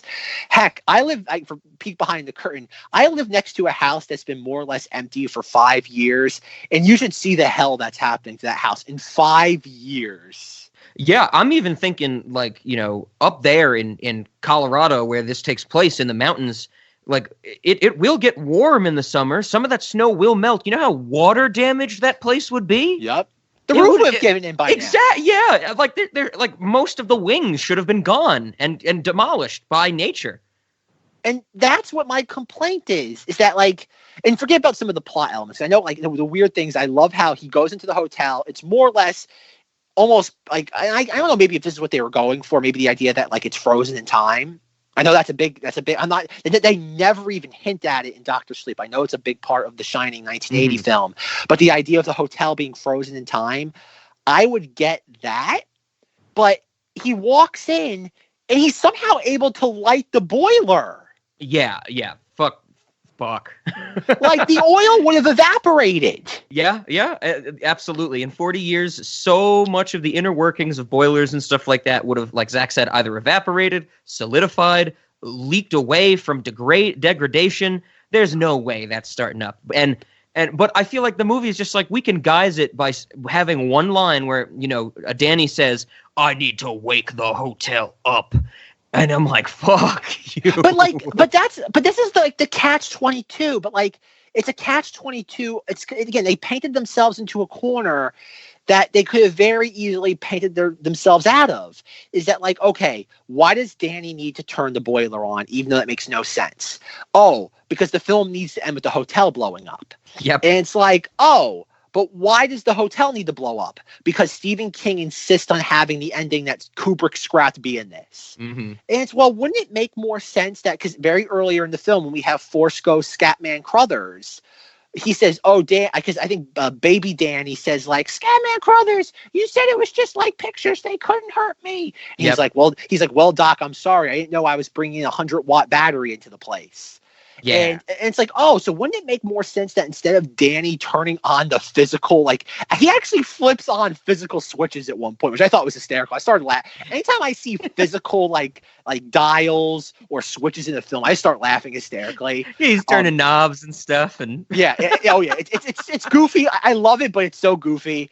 But like, wouldn't it make more sense that we just see like Force Ghost Scatman Crowther says? Wouldn't it be much more visually interesting to have Danny have to walk throughout the hotel and he's the one that's causing it to awaken, not actual physical matter that's doing it? Like, and even though they do that, they have him walking through the hotels, all the bulbs start to blink on stuff, and that's neat, cool, whatever. Again, they need their nostalgia. I'm not going to forsake them for that. They need their nostalgia. That's the world we live in. Not going to forsake them based on what people like.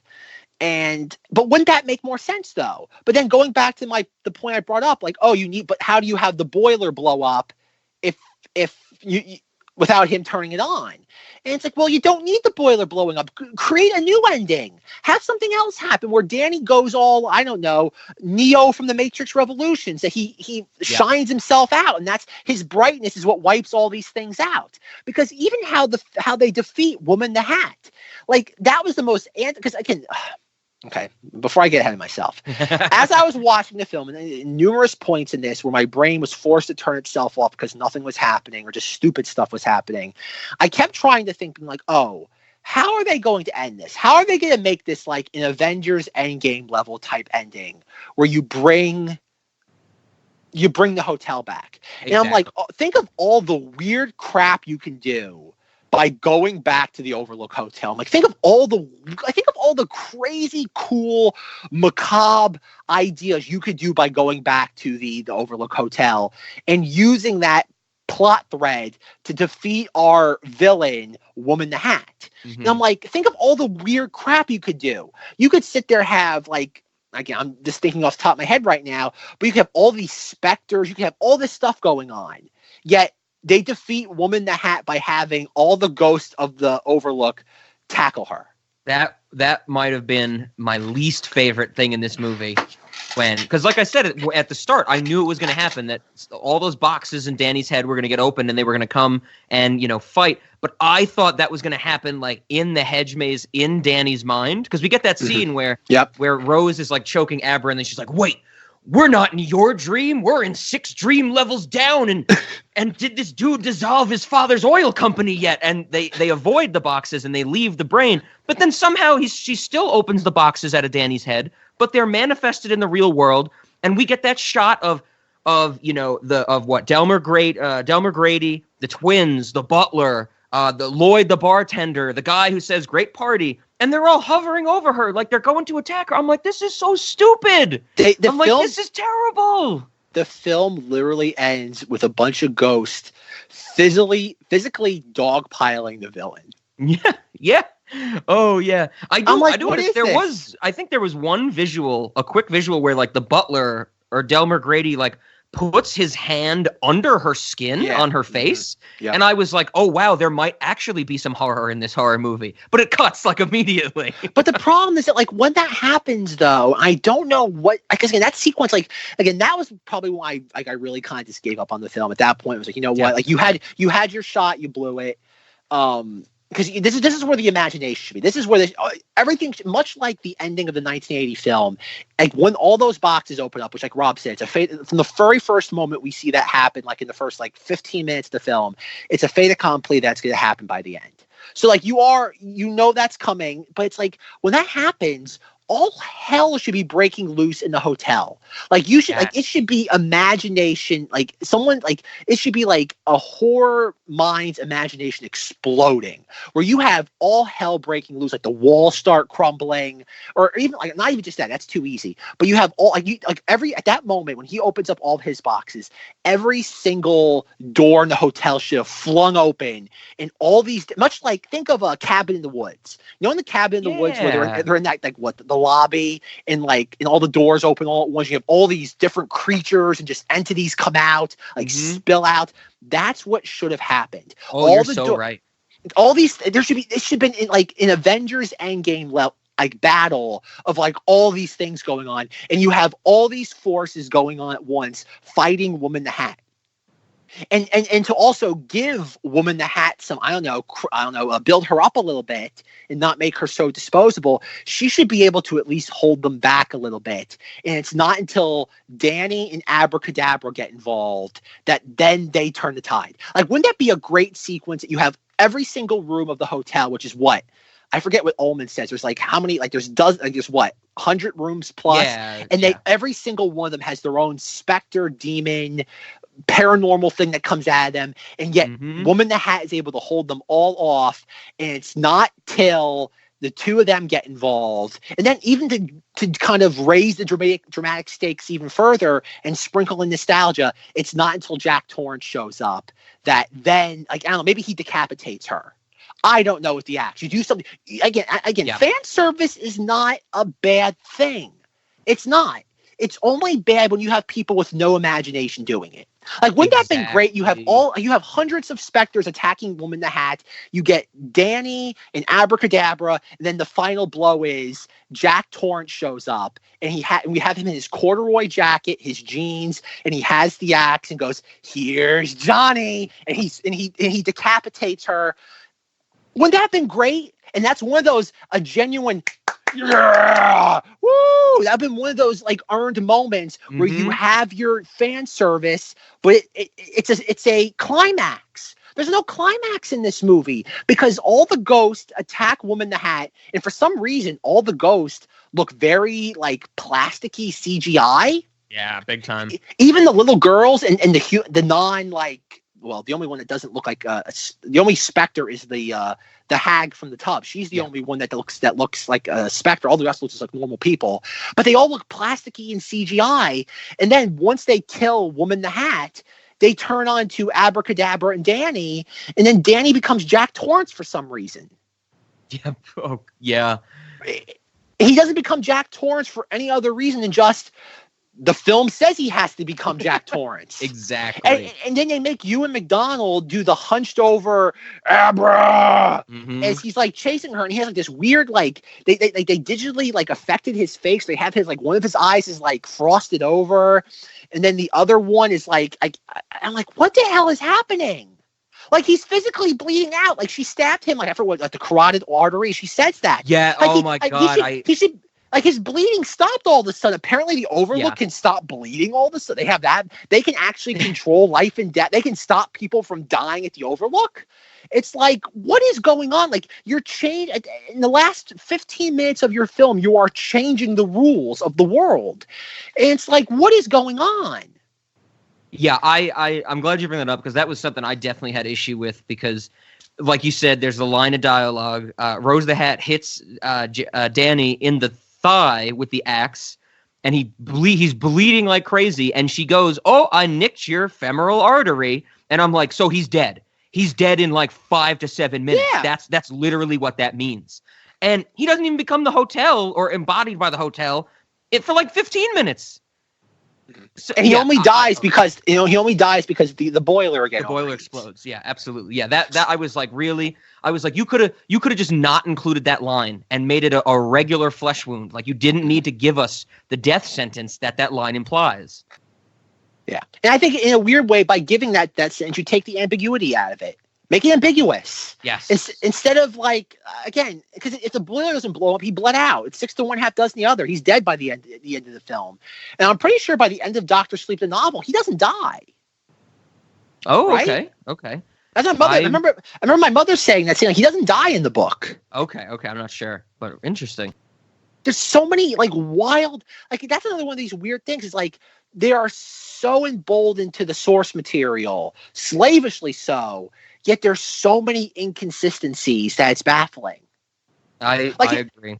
Like, in a weird way, maybe this is the perfect follow-up to The Shining. Like, in the Room 237 documentary sense, that you have a film that is so beholden to just, like, stoking the nostalgia of current peoples, yet there's so many inconsistencies at the same time that it completely disconnects from that. It's, like I said, it's like a dumb version of The Shining.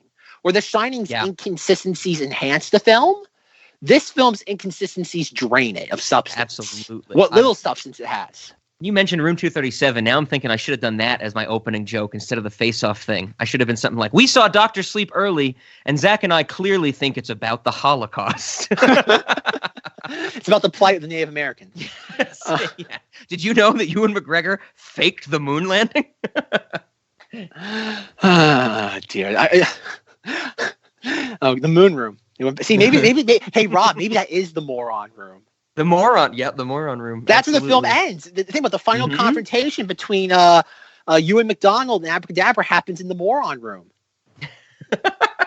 See, it's oddly appropriate now. Yeah, absolutely. Right on. Let's do our own Room 237. We're gonna do our own room. Okay, Rob. If a documentary about conspiracy theories about The Shining is called Room 237, what would we call our conspiracy theory film about Dr. Sleep? Maybe something like, "Please, Doctor, wake me up from this hell." I'm trying to like what what did we have in a? I hope the death cat lays on my bed tonight. That would be a good title for the film. There we go. I like that. Yeah, bingo. I guess that. Yeah. So Dr. Sleep, Dr. Sleep being Danny Torrance, he's like we mentioned, he helps people into the afterlife. I don't know if it's in the book, but I feel like even in 2013 and earlier, when Stephen King was writing this book, the idea of the death cat is old as hell. Like, the death cat was a news story in like New York City in 2002 or something like that. That there was if anybody doesn't know the story, there was this like nursing home, and this cat would cuddle up to like old folks, and it turned out that a few days later they would always die. So people were like, "Oh my God, this cat can predict death," and it became like a modern day folk legend or something like that. There's an episode of House about it. It turns out in reality that when people are on death's door, nursing homes give them heated blankets, and cats like to snuggle up to heated blankets. Literally, that was the solution. The cat did not predict anybody's death. It would go to heat sources. Why even include that? That idea is so played out and old. It's a cliche as far as I'm concerned at this point. Just make it. He has The Shining. He doesn't need a cat to guide him to dead people. Like, what was the point of that? That's the thing, though. Is that, like, I don't know if that's pulled from the book, from the source material. Yeah, I don't know either. So, but if it is, why not just? Again, you are adapting the novel to the screen. Mm-hmm. Why not just drop that element out? Exactly. Nobody needs to see this cat that just. And then what? There's one scene where the cat, he's like, "There's no one in that room, you stupid fucking cat." And then it turns out to be Force Ghost Dick Halloran, and I'm like, Why would the cat know that? And that's kind of where my idea was, the third in the trilogy is going to be Abra training an animal to use The Shining. That's where that came from. Oh, God, yeah. Okay, so we have to talk about de-aged Brie Larson, because the moment she came on screen, that's the first thing I thought was she looked like a young Brie Larson. Clearly, it's not Brie Larson. The actress's name is Emily Allen Lind. I didn't have much against her performance. I just had an issue with the fact that her introduction is her, like, she's pretending to be a prostitute so she can murder men who like not even little girls, because she's 15. So it's like it's like a phobophobe or something. It's like not a pedophile, but a phebophile or something. You like women in that range or children in that range. But I think for all intents and purposes, she's murdering.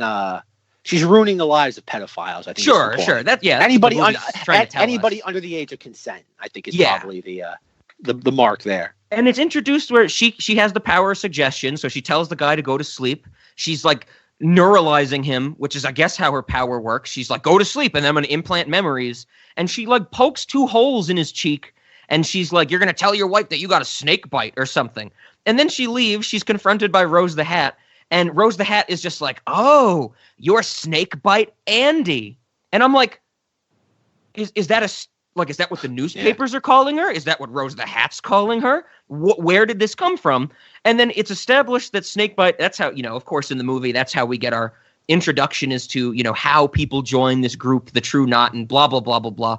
But then it was so clear to me from the moment they're like, this character has the power of suggestion.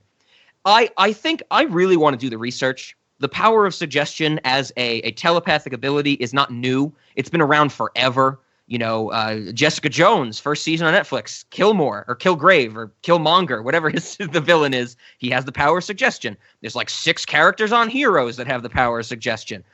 I really, really want to do a deep dive throughout all of history, find all the characters that have ever had the power of suggestion. I would bet money that at least 95% of all instances of someone having this ability, they will say the phrase, kill yourself and get a character to commit suicide. I was so, like, that whole scene where it was like, Danny has the Shining, his friend is just an ex-alcoholic that knows how to shoot a gun. So, you know, everybody's got their own superpower. And then they kill off everybody except the one with the power of suggestion. And I'm like, guess who's shooting themselves in the face? The sidekick. And then 20 minutes later, that's exactly what happens. And it's just like, come on. You couldn't have done anything clever with that. Her last hurrah is to get someone to kill themselves. Duh. That's what they're doing. Why wouldn't she say something like, kill everyone? If you had the power of suggestion, why wouldn't you say to someone, like, literally kill as many people as you can? Why would you just say kill yourself? Why wouldn't she say kill Danny? I think fuck this. No, okay, I'll give the movie credit there. Remember, Rob, this is mass consumption entertainment. Yeah, homogenization, Yeah, you need to make it simple for the idiots in the audience. Because when you do that, because think about it, it's her dying breath. Yes, should she have started that off maybe when they're getting picked off in the crowd? Maybe she should have like ducked behind a rock and waited for them to come out to check the dead and then do it to them. I would have just screamed, stop shooting. If someone's shooting at me and I have the power of suggestion, I would scream, stop shooting. But then you don't have a movie though. That's the only thing. Then you have smart villains, and that does not make a movie apparently. No, but like I said, the villains aren't supposed to be overly competent. But it's like, okay, I get that in the fact that, I don't know. Yes, the movie's stupid. I'm not going to argue that. But in the context of the very specific scene where she tells his friend to kill himself, I get that you do need to create emotional stakes at that point because there's really nobody like the friend, at least. I think in all honesty, the only character I cared about in this entire film was the friend because he's the only actor that seemed to give a genuine performance. Yeah, oh yeah. Like, Cliff Curtis is great in everything I think I've ever seen him in. Yeah, so it's like, okay, I get that. You're milking it for that purpose. Because he's the only, like, he's untainted. He's a good character through and through. He doesn't have a seedy history from, in the context of, like, the world of paranormal Shining stuff. Yeah. I get that. Fine. And that doesn't bother me. I just thought it was interesting that we picked off the entire band of sidekicks all at once. Yeah, that I did not expect, definitely. And I'm like, why are we picking? Like, we're picking up the guy with the sunglasses. We're picking off this. We're picking out them. And I'm like, and then the whole time we have Woman in the Hat screaming every time one of them dies. And this brings me to one thing about my audience, because going back earlier, what I said about it being the grown-up Avengers Infinity War audience, sure, was that at 2 points. I think it happens 3 times, but only 2 times this I elicited this response from the audience that when Woman in the Hat is doing something to Abracadabra. And it's when she's in her mind and she gets knocked off her motorhome. And she screams, okay. Yes, and she screams Woman in the Hat. The audience erupted in laughter. Nice. And I don't mean like no, not like ironic laughter, like what you just did. This was the like sincerity? In Avengers Infinity War laughter, like that really, I blew the mic out again. I'm sorry, folks. They did that, and I turned around and I looked at my mother and I go, what was funny about that? Like, it was not an ironic laughter. It was like Rocket Raccoon says, how much for the arm? Not for sale. Or no, I'm sorry. How much for the gun? Not for sale. Well, how much for the arm then? Mm-hmm. Like, it was that sort of like lowest common denominator type like laughter.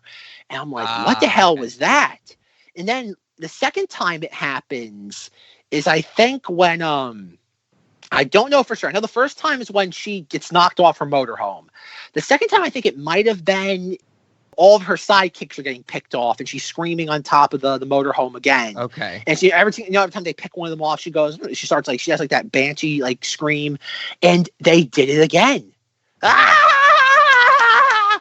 And I'm like, I this time I wasn't quiet. I turned around, my mother go, why are these people finding this funny? Yeah. Yeah, I don't think that got any laughs in my audience, any of those moments. I think the only laugh I remember my audience giving was when Abra telepathically shows her dad the murder of Jacob Tremblay, and he like cripples over in the driveway because he's like, oh my God, like what is my daughter doing to me? And then it's the hard cut to him shakily pouring alcohol like that. My audience laughed at that. Oh yeah, my audience laughed at that too, but that was more of the movie wants you to laugh at. Yeah, absolutely. That's so strange during those. Well, it's kind of like slapstick comedy almost with her falling off the motorhome and stuff. But like, I don't, the movie's not, that's the thing. Like, I'm very good at reading when things are funny. Like, I think I talked about it in the Watchmen episode when Sal laughed at literally everything in the movie. Like the comedian getting thrown onto the coffee table. That was hilarious. Anytime anybody did something, I think it's like, okay. Because I asked, when the movie was over, I asked my mother, I'm like, do you know why they laughed at that? And her big thing was, and I share her sentiment to a certain extent, it's an immaturity in the audience. They don't, I even my mother said, like, if you don't understand the workings of The Shining, like the novel, or just, if you don't have a firm grasp of that world, most of what goes on in this movie is going to be lost on you. Because this movie kind of assumes that you understand everything that goes on in the first movie. Mm-hmm. And she thinks that's what it was. It was like an immaturity on the audience. That like, oh, it's like children. You show a child something that they don't understand, they're going to laugh at because that's just something they know how to do. Yes. It's a knee-jerk response. And I do agree with her to one extent, to that extent of that. It's just an immaturity amongst the audience. Sadly, we're not talking about 7-year-olds. We're talking about like 18 to 23-year-olds. But that's neither here nor there. But I got to ask Rob, because Rob's, maybe fortunately or unfortunately, he's the expert on this between the two of us. If someone is high or drunk, would that make that, if you're high, like I've said before, when I go to the Galleria, most of the time when I see a movie at night, there's high people in the audience, especially when they're under the age of like 21. If one is high, would that make something like that funny? Like if you saw a woman in a hat getting knocked off her motorhome and then watch her scream in agony as her cohorts are picked off, would that make someone who's high like laugh hysterically? I would say not inherently. I definitely think that the ways that most people are getting high these days are definitely enhancers. Like, you're not going to find that overly funny unless you would sober, unless you're on like nitrous and like laughing gas and stuff. Then you would probably get kicked out of the theater. But I would say it would help somewhat. So, definitely kind of like if you have a group of friends and you're like, oh, we're going to go see. This sounds weird as I'm thinking about it, and probably weird as I'm going to say it. I'm imagining a group of, late teenagers who are saying something like, yeah, we're going to get high and go watch The Shining at an early screening, like a week before it comes out, and laugh at it. It's like, that could happen. I could see, like, if you have the right group of people and, you're all like smoking up beforehand and you're got the giggles before you go in, maybe. But the whole theater, that seems like a stretch. But it's interesting. Okay. Because I was taking my mother out of this. I'm 27 years old, and I felt like a dirty old man in this theater. like it was. This was primarily like you're talking about. Like, probably the average age was probably like 19. And so, based on what my mother's theory was, so if you're dealing with immature children, mentality-wise, and they got baked out of their mind beforehand, that probably would, like you said, enhance the likelihood of them finding these things that are not funny. Okay. Yeah. Because it was genuinely jarring because it happened twice. And I'm like, again, obviously we all know the adage of once is an isolated incident, twice is a coincidence, 3 times a pattern. And I did not get that third time pattern because the laughter of the father pouring the drink was a distinctively different laughter than her falling off the boat. Gotcha.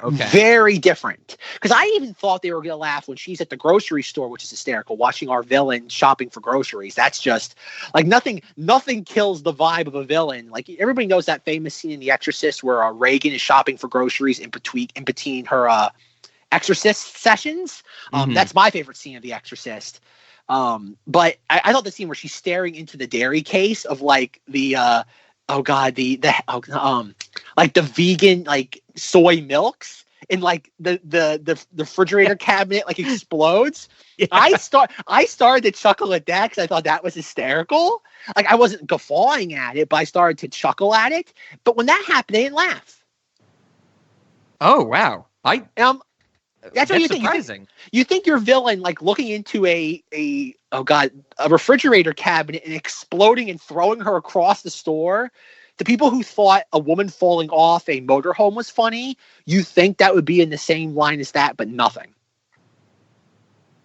Oh God, that's so crazy. Yeah, that didn't get laughs. I think that might have got maybe a few chuckles from my audience, but the thing that got me in that scene was like, you know, the freezer door like blows open, Rose the Hat's thrown back, her nose is bleeding, her hat flies off, and then like a grocery store worker walks up and is just like, "Ma'am, are you okay?"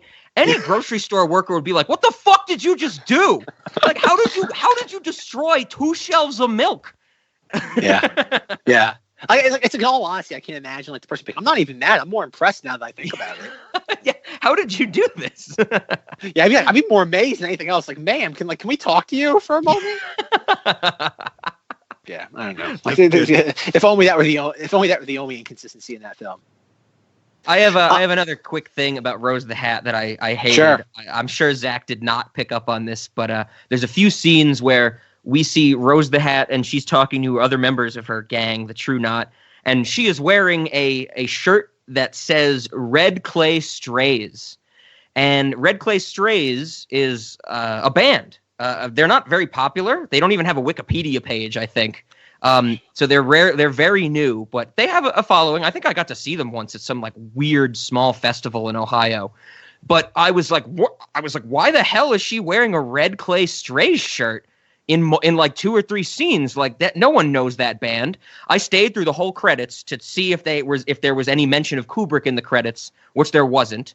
But I noticed that the Red Clay Strays produced a single for this movie. And so she's wearing the shirt of the band that performs a song for the movie. And I was like, fuck you. I was like, why? It's one song. The Newton Brothers composed the entire soundtrack. Why not wear a Newton Brothers shirt? Why wear a shirt for someone who gave one song to the soundtrack? It made no sense to me. I mean, I'm all for bands promoting themselves, but like, what the fuck? They're probably friends of Mike Flanagan's. There you go. I would imagine Nepotism. if you look, or you know, it's not nepotism, it's cronyism. It's the idea that like, okay, these are my cronies. I'm going to prop them up, even though it makes no sense in the context of the movie. Yep. There you go. Rob, what's an obscure band from 1980 or from the late 70s? Like, not like an obscure band, not like the Rolling Stones. They're not obscure.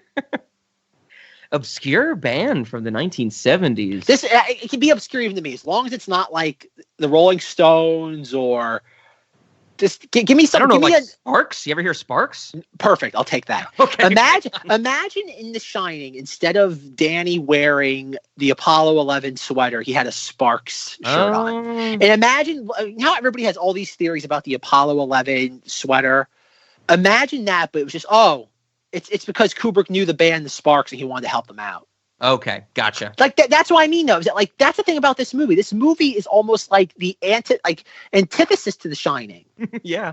Like in a perfect way. Maybe it is the perfect sequel. Is that it's the exact polar opposite of what the Shining is. It's like like the evil. It's like the reflection. It's like the evil dark side reflection of it all. Yeah, it's the Black Lodge doppelganger. Exactly. That's perfect. That's what we're going to call. That's what we're going to call our Room 237 documentary about Dr. Sleep. Black Lodge. Black Lodge 237. Oh, I dig it. All right. Just a couple other things. I have one thing that's funny. I was thinking about this earlier this morning. Was that, like, last year I was complaining about Halloween, the 2018 movie, before I had seen it, saying like, oh, there's no respect for it. And I kind of realized, like, I really do love that 2018 Halloween film. Yet I had almost the exact same problems going into that film as I did with this one. Whereas the 2018 film subverted my expectations positively, and Dr. Sleep reinforced all those negative assumptions pretty much from the get-go. Sure. And it's like, because Rob saw the Halloween 2018 film, so he knows where I'm getting at here. Yep. That entire film ends not at the Myers house or another familiar locale. Like, yes, the events happen pretty much the same way, where we have Jamie Lee Curtis going throughout the house with Michael Myers stalking her, but it's a different locale. We have different, like, Laurie Strode isn't alone. What's her name? Judy Greer's there, and the granddaughter is there. Mm-hmm. You have a very similar, like the same things are happening, but they're all done differently. Yet we have the ending of The Shining. I'm sorry, we have the ending of Dr. Sleep, where the same thing is happening as the first film, yet it's done almost in the exact same way with the exact same location. Yeah. Where it's like, it's that same idea. It's like there's good reboots and there's bad reboots. Whereas the Halloween 2018 film, I think, falls into the same category as a Force Awakens or Jurassic World. It is a soft reboot of a major film. Yet, I think that's kind of, I don't want to say brilliant, because I don't think the 2018 Halloween film is brilliant, but relative to Dr. Sleep, it is brilliant. Whereas you're taking this beloved horror film, you're doing very similar things, but you're repackaging them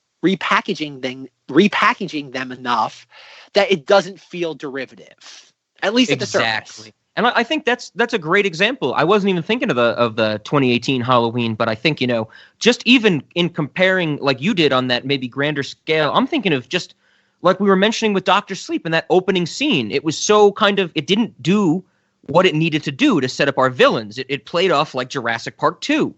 Like, I'm thinking of the opening scene of Halloween 2018 when you have, the black and red chessboard ground, and everybody, all the villains are tied up and can only move in certain areas, and you have everybody screaming, like shrieking, while the reporter or whatever is holding out the mask. It's like, yeah, that's not new. That didn't break ground, because I've seen imagery like that before, but that did it in such a way that it gave me everything I needed to know about where this movie was going to go and about what this villain was feeling at the start.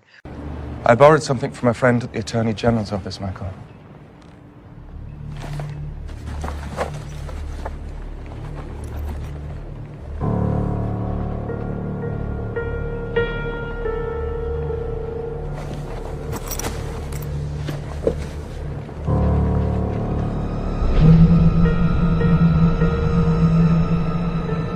You feel it, don't you, Michael?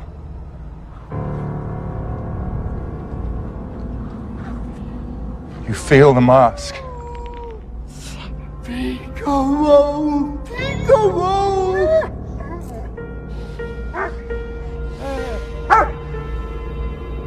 Say something, Michael. Say something.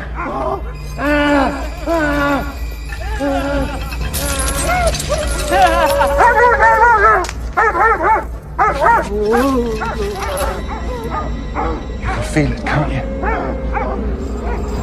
It's part of you, Michael. It's part of you. Say something.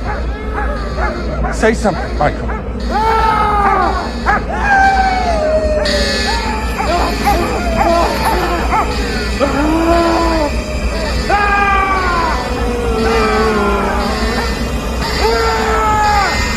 Say something!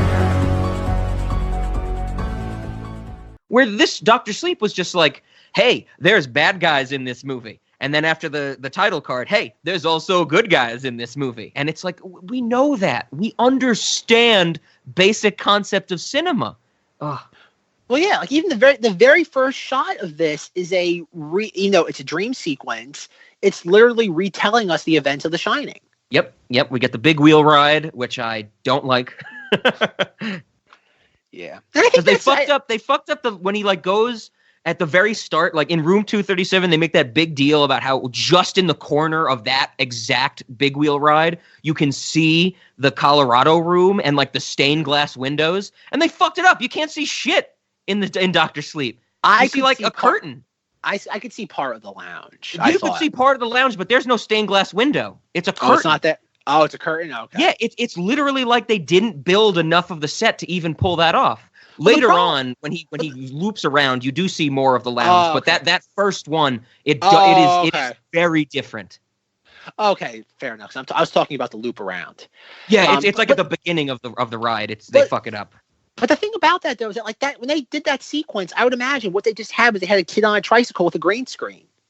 They didn't build a set. My ass, they built a set. That's a good point. That's a good point. They probably did it as when I say effectively, I mean with effects, not like in an effective way. Yeah, a computer effect. Exactly. Okay. And I think that's what it is. And again, in a weird way, like in Kubrick's film, the hotel was physical, obviously because they didn't have the technology then. Yet it was there. You could feel it. Yes. Yet with Dr. Sleep, most of it, not all of it, but most of it is CGI. It's hollow. Mm-hmm. There's no weight. Definitely. There's no weight to the Overlook anymore. The only weight that it has is what you bring with it from seeing The Shining. Yeah. Oh God, I'm even remembering now that we're talking about it. How it starts and doesn't the title, like Dr. Sleep, comes into frame with like the overlay of the carpet. Mm-hmm. That God, yeah. I think I was like, that's when I started shaking my head. That's the weird thing about The Shining is that like over time people, and I guess even it's the fact that people just don't know who Jack Nicholson is anymore, but like it seems like the only hallmarks of The Shining anymore are the pattern of the carpet and the hag in the tub. Yeah. I was even surprised by how little the twins got in this. They're just at the end to be evil specters. Ooh. Yeah, I know. I think what made The Shining iconic back in the day, I think has been discarded for the most part now. It seems like it, and it's a bummer.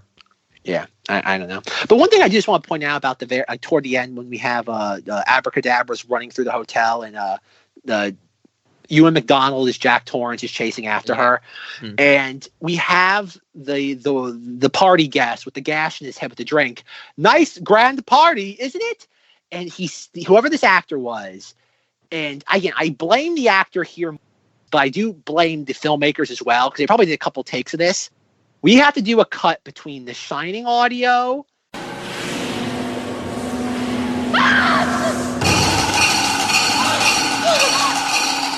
Great party, isn't it? And the audio from Dr. Sleep. Great party, isn't it? And the actor in the Dr. Sleep thing, I'm not even joking, folks. He gives a 1/1 trillionth the amount of oomph in his voice as the actor does in The Shining. Yeah, I felt that same way. And I think that's, like I was saying earlier, a lot of this, the dialogue on a lot of this movie felt so rushed.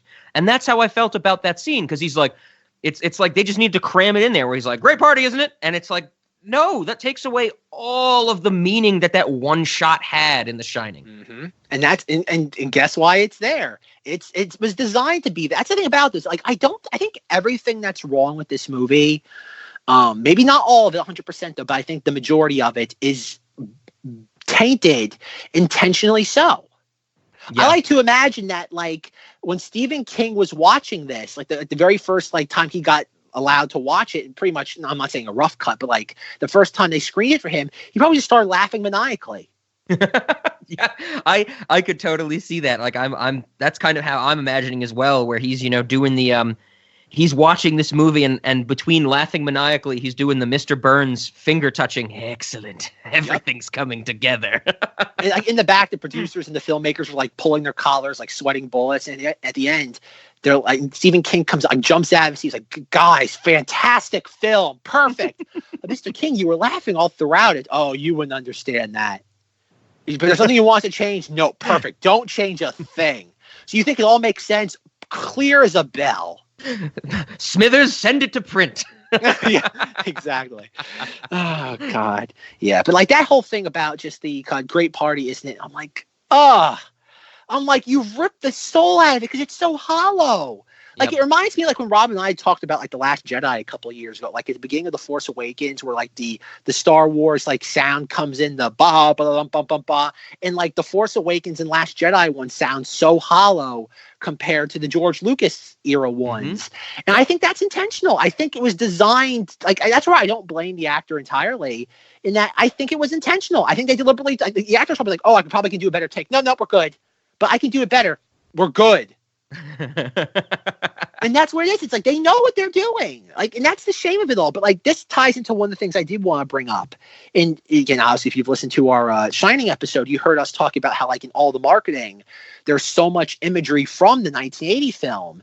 Yet, interestingly enough, there's no 1980 film footage in this, in Dr. Sleep.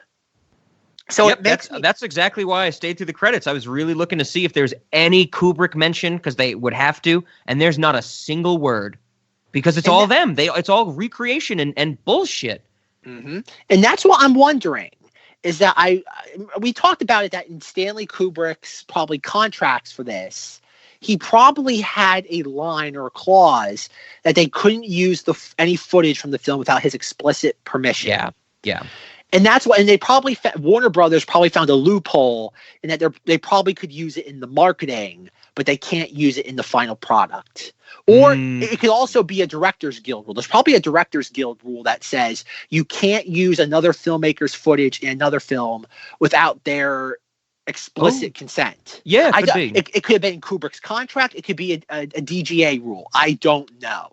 But the fact that it's in the marketing, but not in the final film, leads me to believe, my own personal assumption, that it was probably in Kubrick's contract. They couldn't use it. Okay. And thank God somebody in the Kubrick estate, whether it be Christiana or one of his daughters, said no. We're drawing. Yeah. Much like Jack, for different reasons. Jack Nicholson's just money hungry.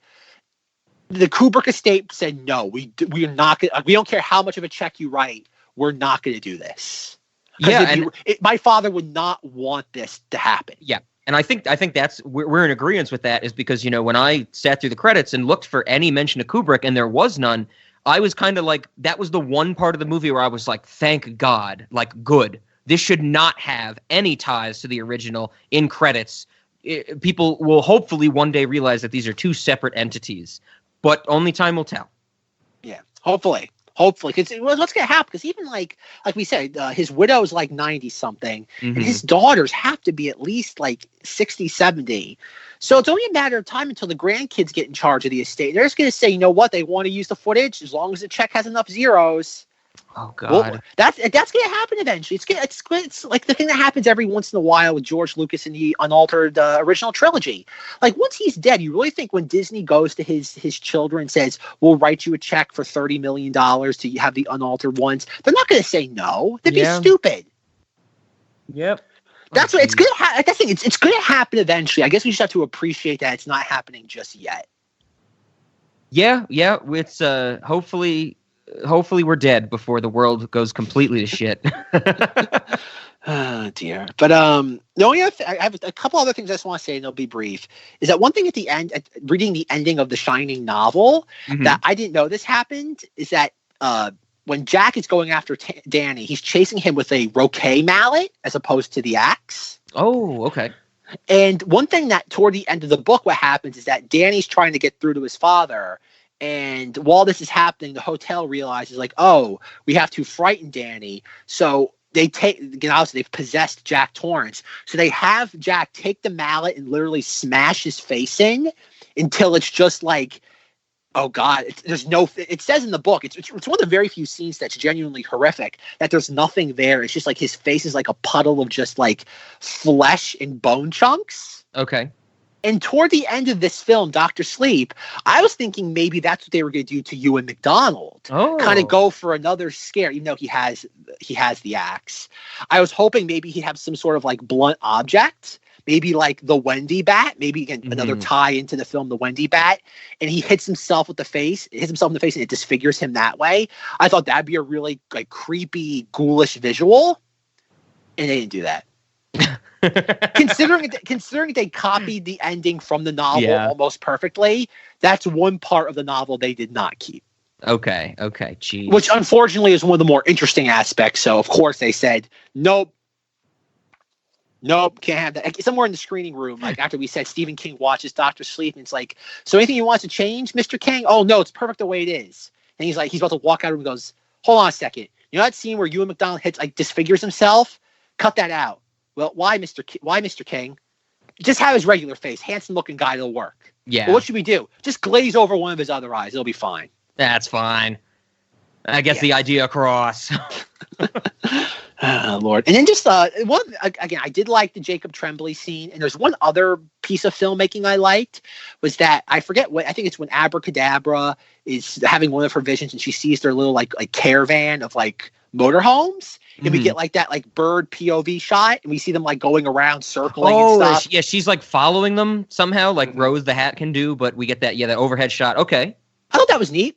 Like on a visual, like just like filmmaking level, the idea of just having it like instead of just seeing cars drive around or motorhomes, having it shot from like that bird POV and just how like the design of them like this how like they move and stuff. I'm like, that's cool. I'm like, you know what? The movie's not giving me a lot of substance, so the very few bit morsels I get, I'm gonna take them and run with them. Yeah. So neat, whatever.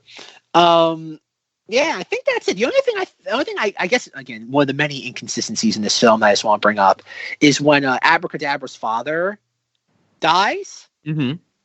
Obviously, I know at this point in the film they're setting up a trap for Woman the Hat's lackeys. But why can't Abracadabra sense that A, the dude is walking into the house, and 2, that her father dies? Yeah, exactly. Why can't she sense that other than the fact the script tells her she can't sense that? I was exactly about to say that. That's why she can't, is because we need our second act dip where our heroes are at their lowest point. Yeah. And I'm like, why couldn't she sense that? I'm like you're telling me she's this all-powerful deity, and they make her, oh good Lord, she's easily more powerful than Woman the Hat and Danny. Oh yeah, she's the chosen one. Yeah. Yeah. And then another thing I brought that was funny. And I'm not sure if Rob picked up on this. This is a nitpick. I can see that. Was that at one point, Abracadabra wants to go see Danny. So one of the parents drops her off at school. As all the kids are going in, she turns around and walks away and gets on a bus and goes to wherever Danny's living currently. Yes. She gets off the bus and he's driving the train around the little miniature town. And we see Danny get off the train. He's unloading at all the kids that are on the train. And then that's when he notices her. Mm-hmm. Why aren't those kids in school? We know it's a school. Yes. We know it's a school day. Because this small town in New Hampshire does field trips to the train. You're right. I was thinking about that. I get it, folks. It's inconsequential in the grand scheme of things. But I'm like, it's clearly a school day. Why aren't those kids at school? Never mind the fact, why is nobody not noticing that the daughter's not at school? We're not going to mention that. But it's like, why? Like, what? Yeah. Oh yeah. I didn't think about that. In that scene, I was thinking about how we get like, it's not a quick shot. It's actually a few seconds long where it's like Danny opens like 3 doors to let children out of the train. And he looks so fucking miserable as he's doing it. I thought that was hilarious. Because I'm just imagining he's like, God damn it, I need a drink. I gotta drive these fuckers around their train. That's what makes me wonder is that maybe the reason why there are all those kids, maybe they just took that sequence. It was originally from an earlier part of the film, and they just spliced it in later. Maybe when they were putting the film together and editing, they realized, oh crap, we don't have a sequence like this. we need a scene of him looking up and seeing something, and we didn't shoot that during those sequences. Maybe that's what it was. Yep. That's the only thing I can think of. It was a scene that was transplanted from one part of the film to the other, and it's just slightly jarring. This thing's a mess. Oh yeah, every single sense of the word.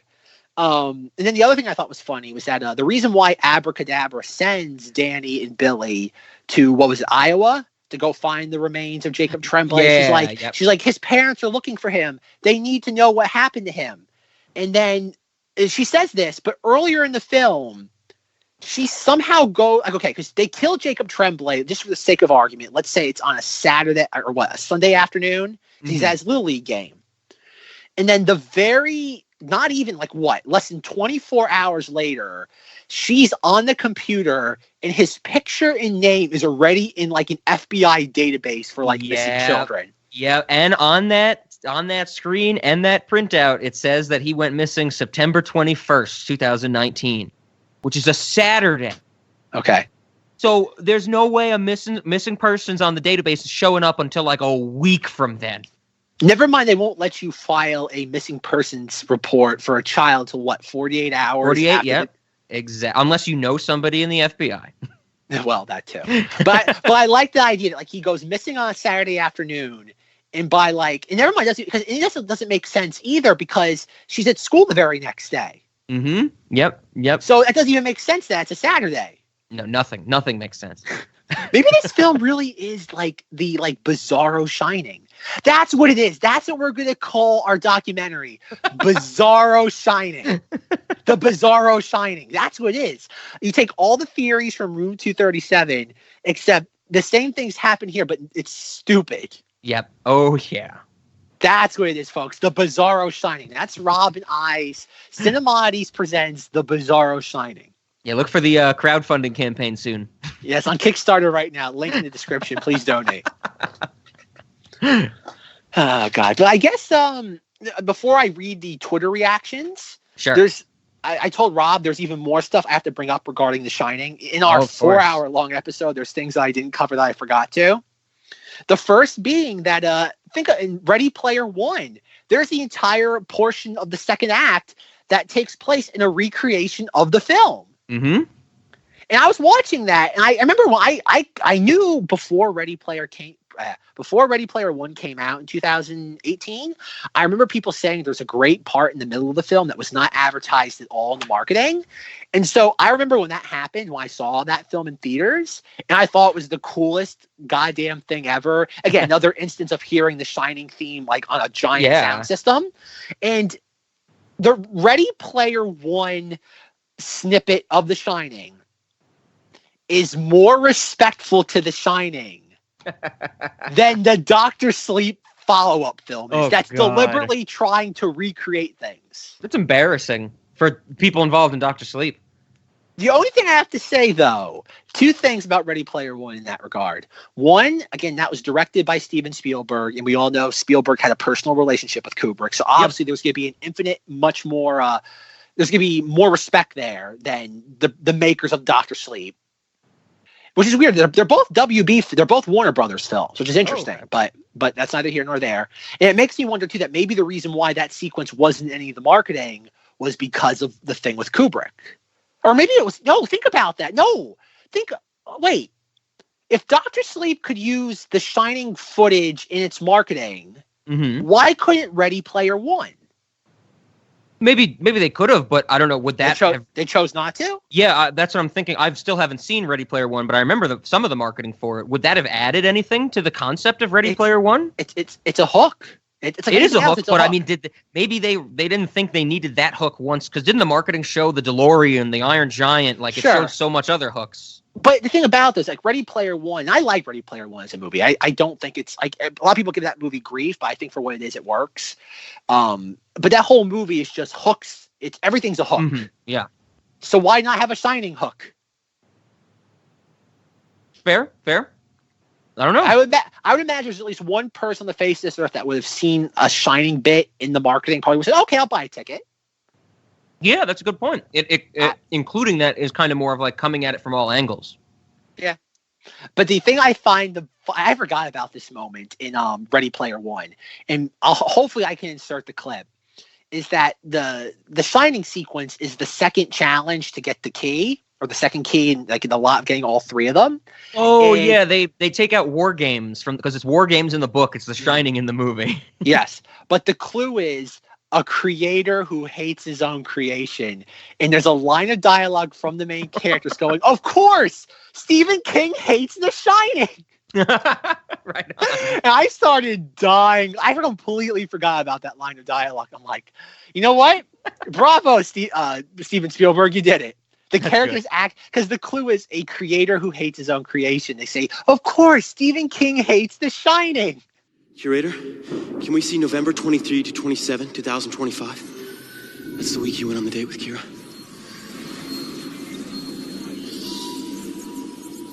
Okay, so our options for that week are The Fly remake, great flick, terrible date movie. Say Anything, that would make sense. We gotta remember the clue. A creator who hates his own creation. The Shining. It's Halliday's 11th favorite horror film, and it's based on the best-selling book by Stephen King, who hated the movie. Hey, no side chit-chat. I think we found it. Nice. Think about that, folks. Stephen King's hatred of The Shining is a plot point in a Steven Spielberg film. Wonderful. Oh, it's delightful, folks. Nothing short of absolutely delightful. But unless there's anything else Rob has to say, I'm going to read the Twitter reactions. Yeah, I think the only thing I have left is our questions. So let's hear some of this stuff we can disagree with. All right, folks. Brace yourself for some stupidity. All right. First tweet. I really enjoyed Dr. Sleep. I really like the originality that Mike Flanagan brought to the story. I can't wait to see it again. Oh, God. Next tweet. True not. Rose, one of the best movie villains ever. Oh, and there's one thing I want to predict, folks. I've got a feel, depending on how this movie clicks with audiences, I've got a feeling that Woman the Hat, that's going to be like a Harley Quinn level costume next year for Halloween. Oh, that's a good idea. That's an interesting idea. Yeah, I could see it. Because she's got the right blend of bohemian yet sexy. Mm-hmm. And I'm making a prediction now. Come 2020, Woman the Hat is going to be a big Halloween costume for women. Just calling it now. Yeah, and all you have to do is grab a hat, like a hat and a bartender's whiskey tumbler that looks like one of those steam canisters. You're good to go. Yep. All right. Next tweet. If you're a fan of The Shining, then you will love Dr. Sleep. I can't wait to see it again and again and again. So good. Very good follow-up to the original. It connects Stephen King's work nicely. The continuance of the first movie's characters were close. They didn't distract from the narrative. I enjoyed the movie. I can't wait to see it again and again. Jeez. Yeah. What's wrong with people? I know. There's a lot of again and again in these, which makes me wonder if they are bots. When you see the same wording over and over again, it makes you believe that the studio is paid for bots, but we're not accusing anybody of that, right, Rob? Anyway, though, next tweet. So Dr. Sleep was a really good film. Good companion film to The Shining. The director, Mike Flanagan, is the best, all caps, working in the horror genre today. Film was good, but not great. Very intense atmosphere throughout. I rate it 4 out of 5. Ewan McDonald gave a strong performance. So Mike Flanagan is the best working in the horror genre, but the film was only good, not great. That makes sense.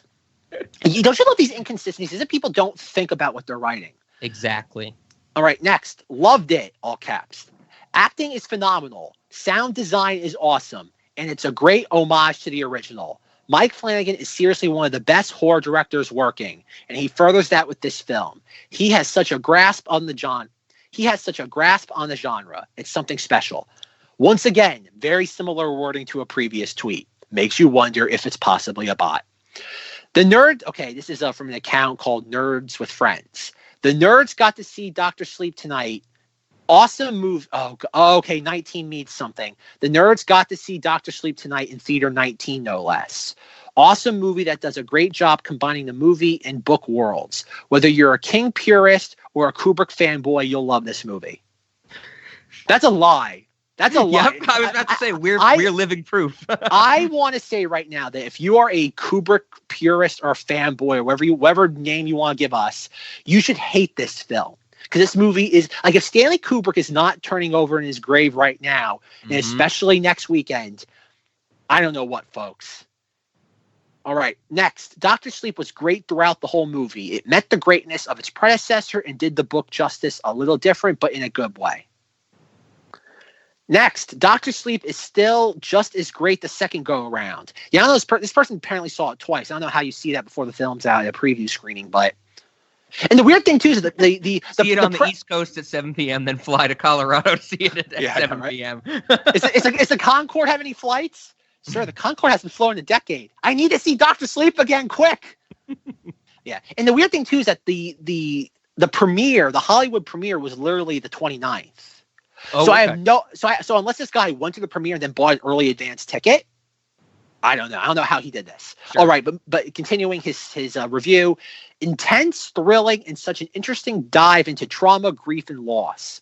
McDonald and Ferguson are awesome, but shout out to Keely Curran, who absolutely crushes in the film. What a perfect end to the spooky season. Keely Curran being Abracadabra. Yep.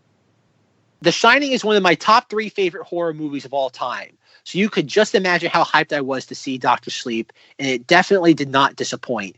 Heart eyes emoji. Dr. Sleep was a great sequel to The Shining. Enjoyed it. Great King adaptation with Gerald's game. I don't want to say he's the new Frank Darabont, but ... All right, this next one is from the editor-in-chief of JoeBlow.com. Enjoyed Dr. Sleep even more the second time around, especially since I've been able to make peace with the book changes. A thoroughly entertaining supernatural thriller, and one I know I'll revisit multiple times. And my kid absolutely loved it, so there's the youth vote. See, that's the scare. Like Rob said, there's going to be a whole new generation that's going to sit there hate The Shining because it's too boring. Yep. Yeah.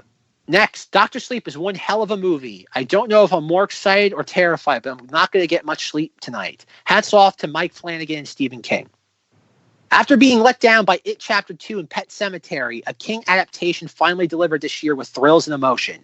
Dr. Sleep is not the relentless terror of The Shining, but it's not trying to be. Flanagan understands what makes stories work. Compassion. Sure. Really, really like Dr. Sleep. Does a terrific job combining King and Kubrick, bringing closure to both the literacy and the cinematic storylines. And Rebecca Ferguson might just have become my villain of the year. Oh my God.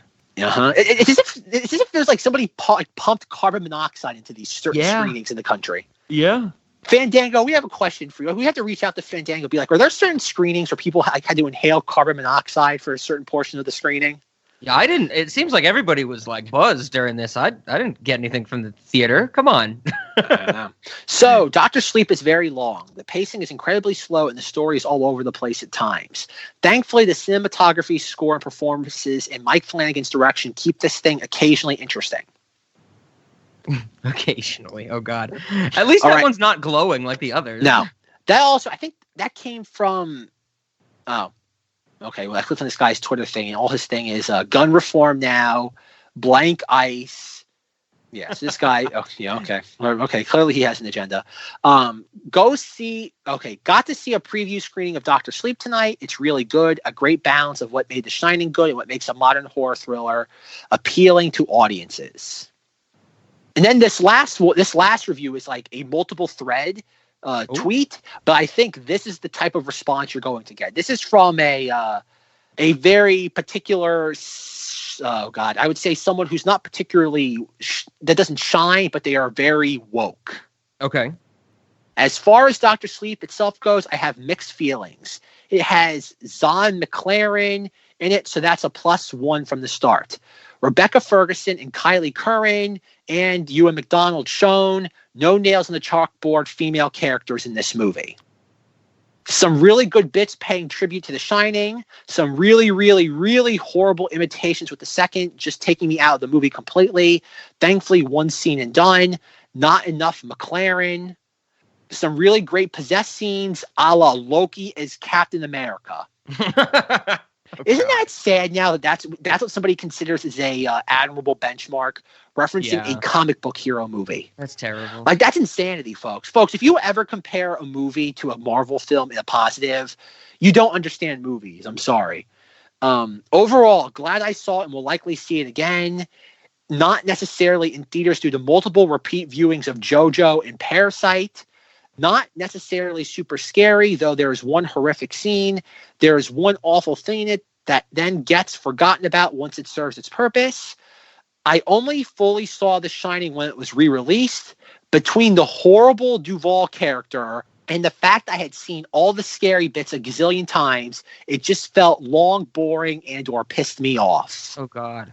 While there is no excuse for the Duvall part, I can acknowledge that it was probably good and scary if you saw it when it came out, though probably still had mega boring stretches, and I get that it influenced many directors / movies I like. And there it is, folks. That is the modern generation in a nutshell. Mm-hmm. I acknowledge that it was probably good and scary for the time, but it still had mega boring stretches. And that's it. And I used 2 gigs of data on my phone while I watched it. It sucked. Exactly. That's the scary thing about this movie, folks. That's the scary thing, is that there's going to be a whole new generation that's going to latch on to it because, first and foremost, they're just stupid. They can't think for themselves.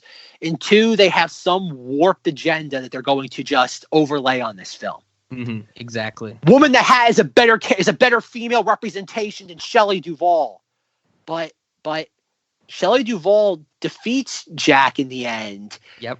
And she doesn't need any supernatural powers. And Woman in the Hat has supernatural powers, yet still can't defeat the male character. Yeah. Yet somehow Woman in the Hat is a better power symbol of feminism. Like, do these people not think at all? Yeah, I that's how I see it. Everything is just, their thoughts come in sound bites. Incoherent, unconnected sound bites. And they don't think about any future or previous ones when the next one comes out of their mouth. Yeah.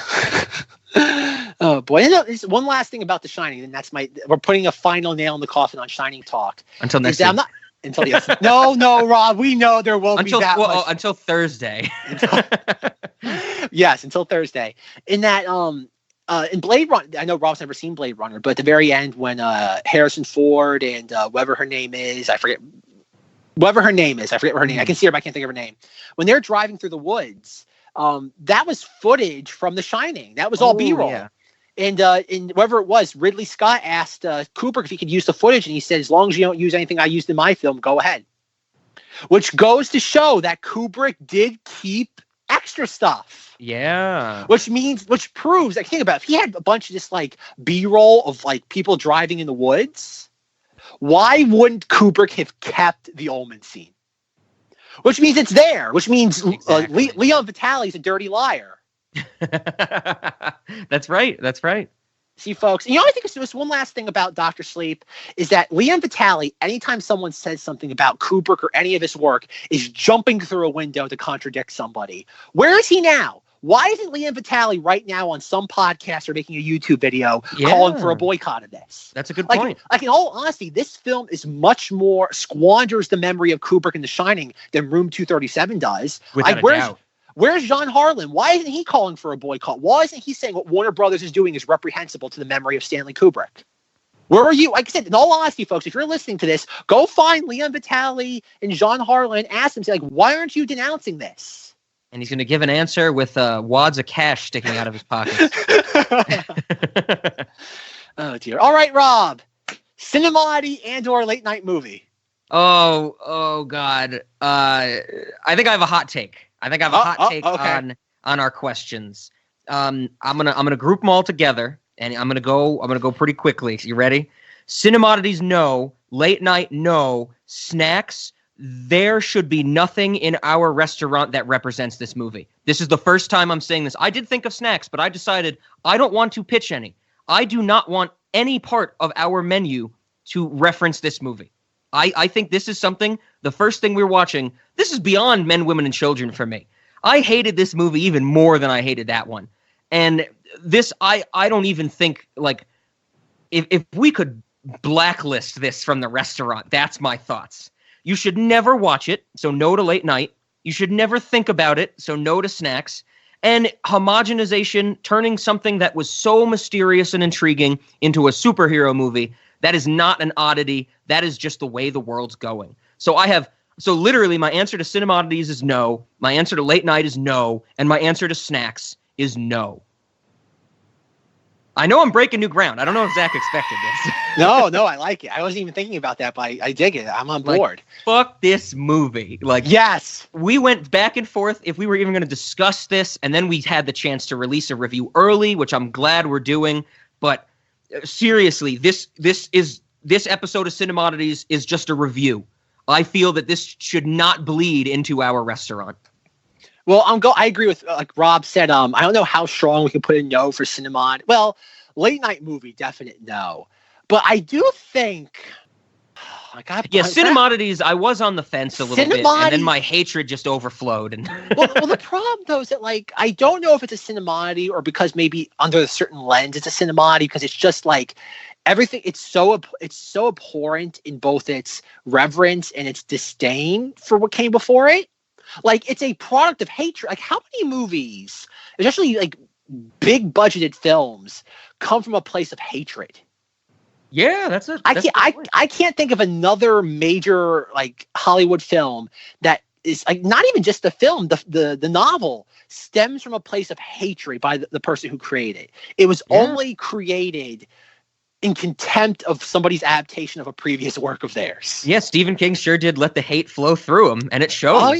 Oh yeah, and I think maybe that's why it's a cinemoddity. It's a film that was created in anger and hatred.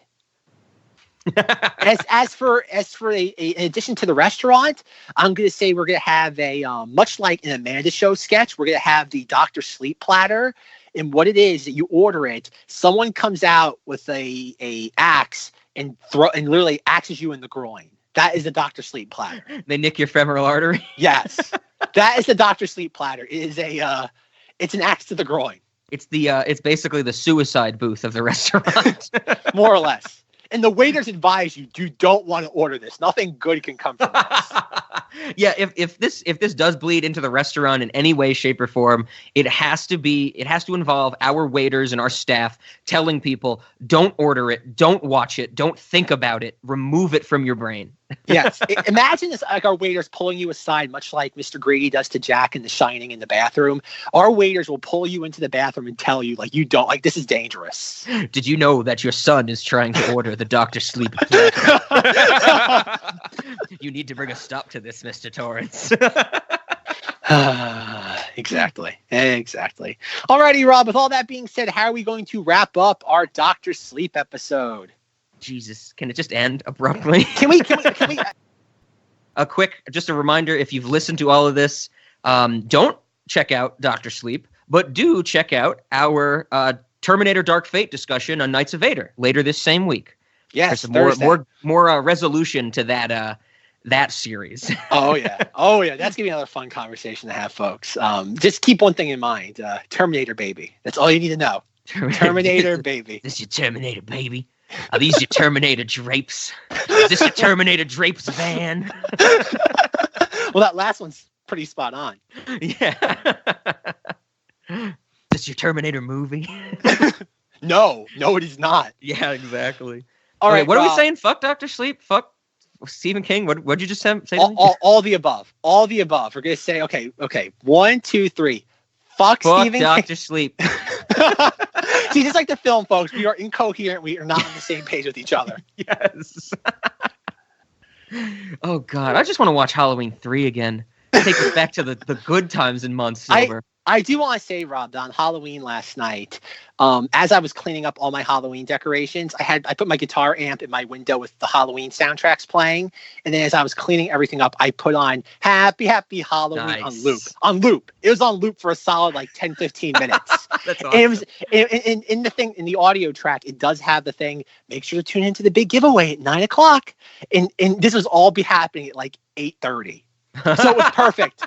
On awesome. Halloween night, I was playing the Silver Shamrock anthem with the 9:00 little sting in there before 9:00. It was glorious. I love it. See, there are great movies out there. It's just not Dr. Sleep. No, not bad.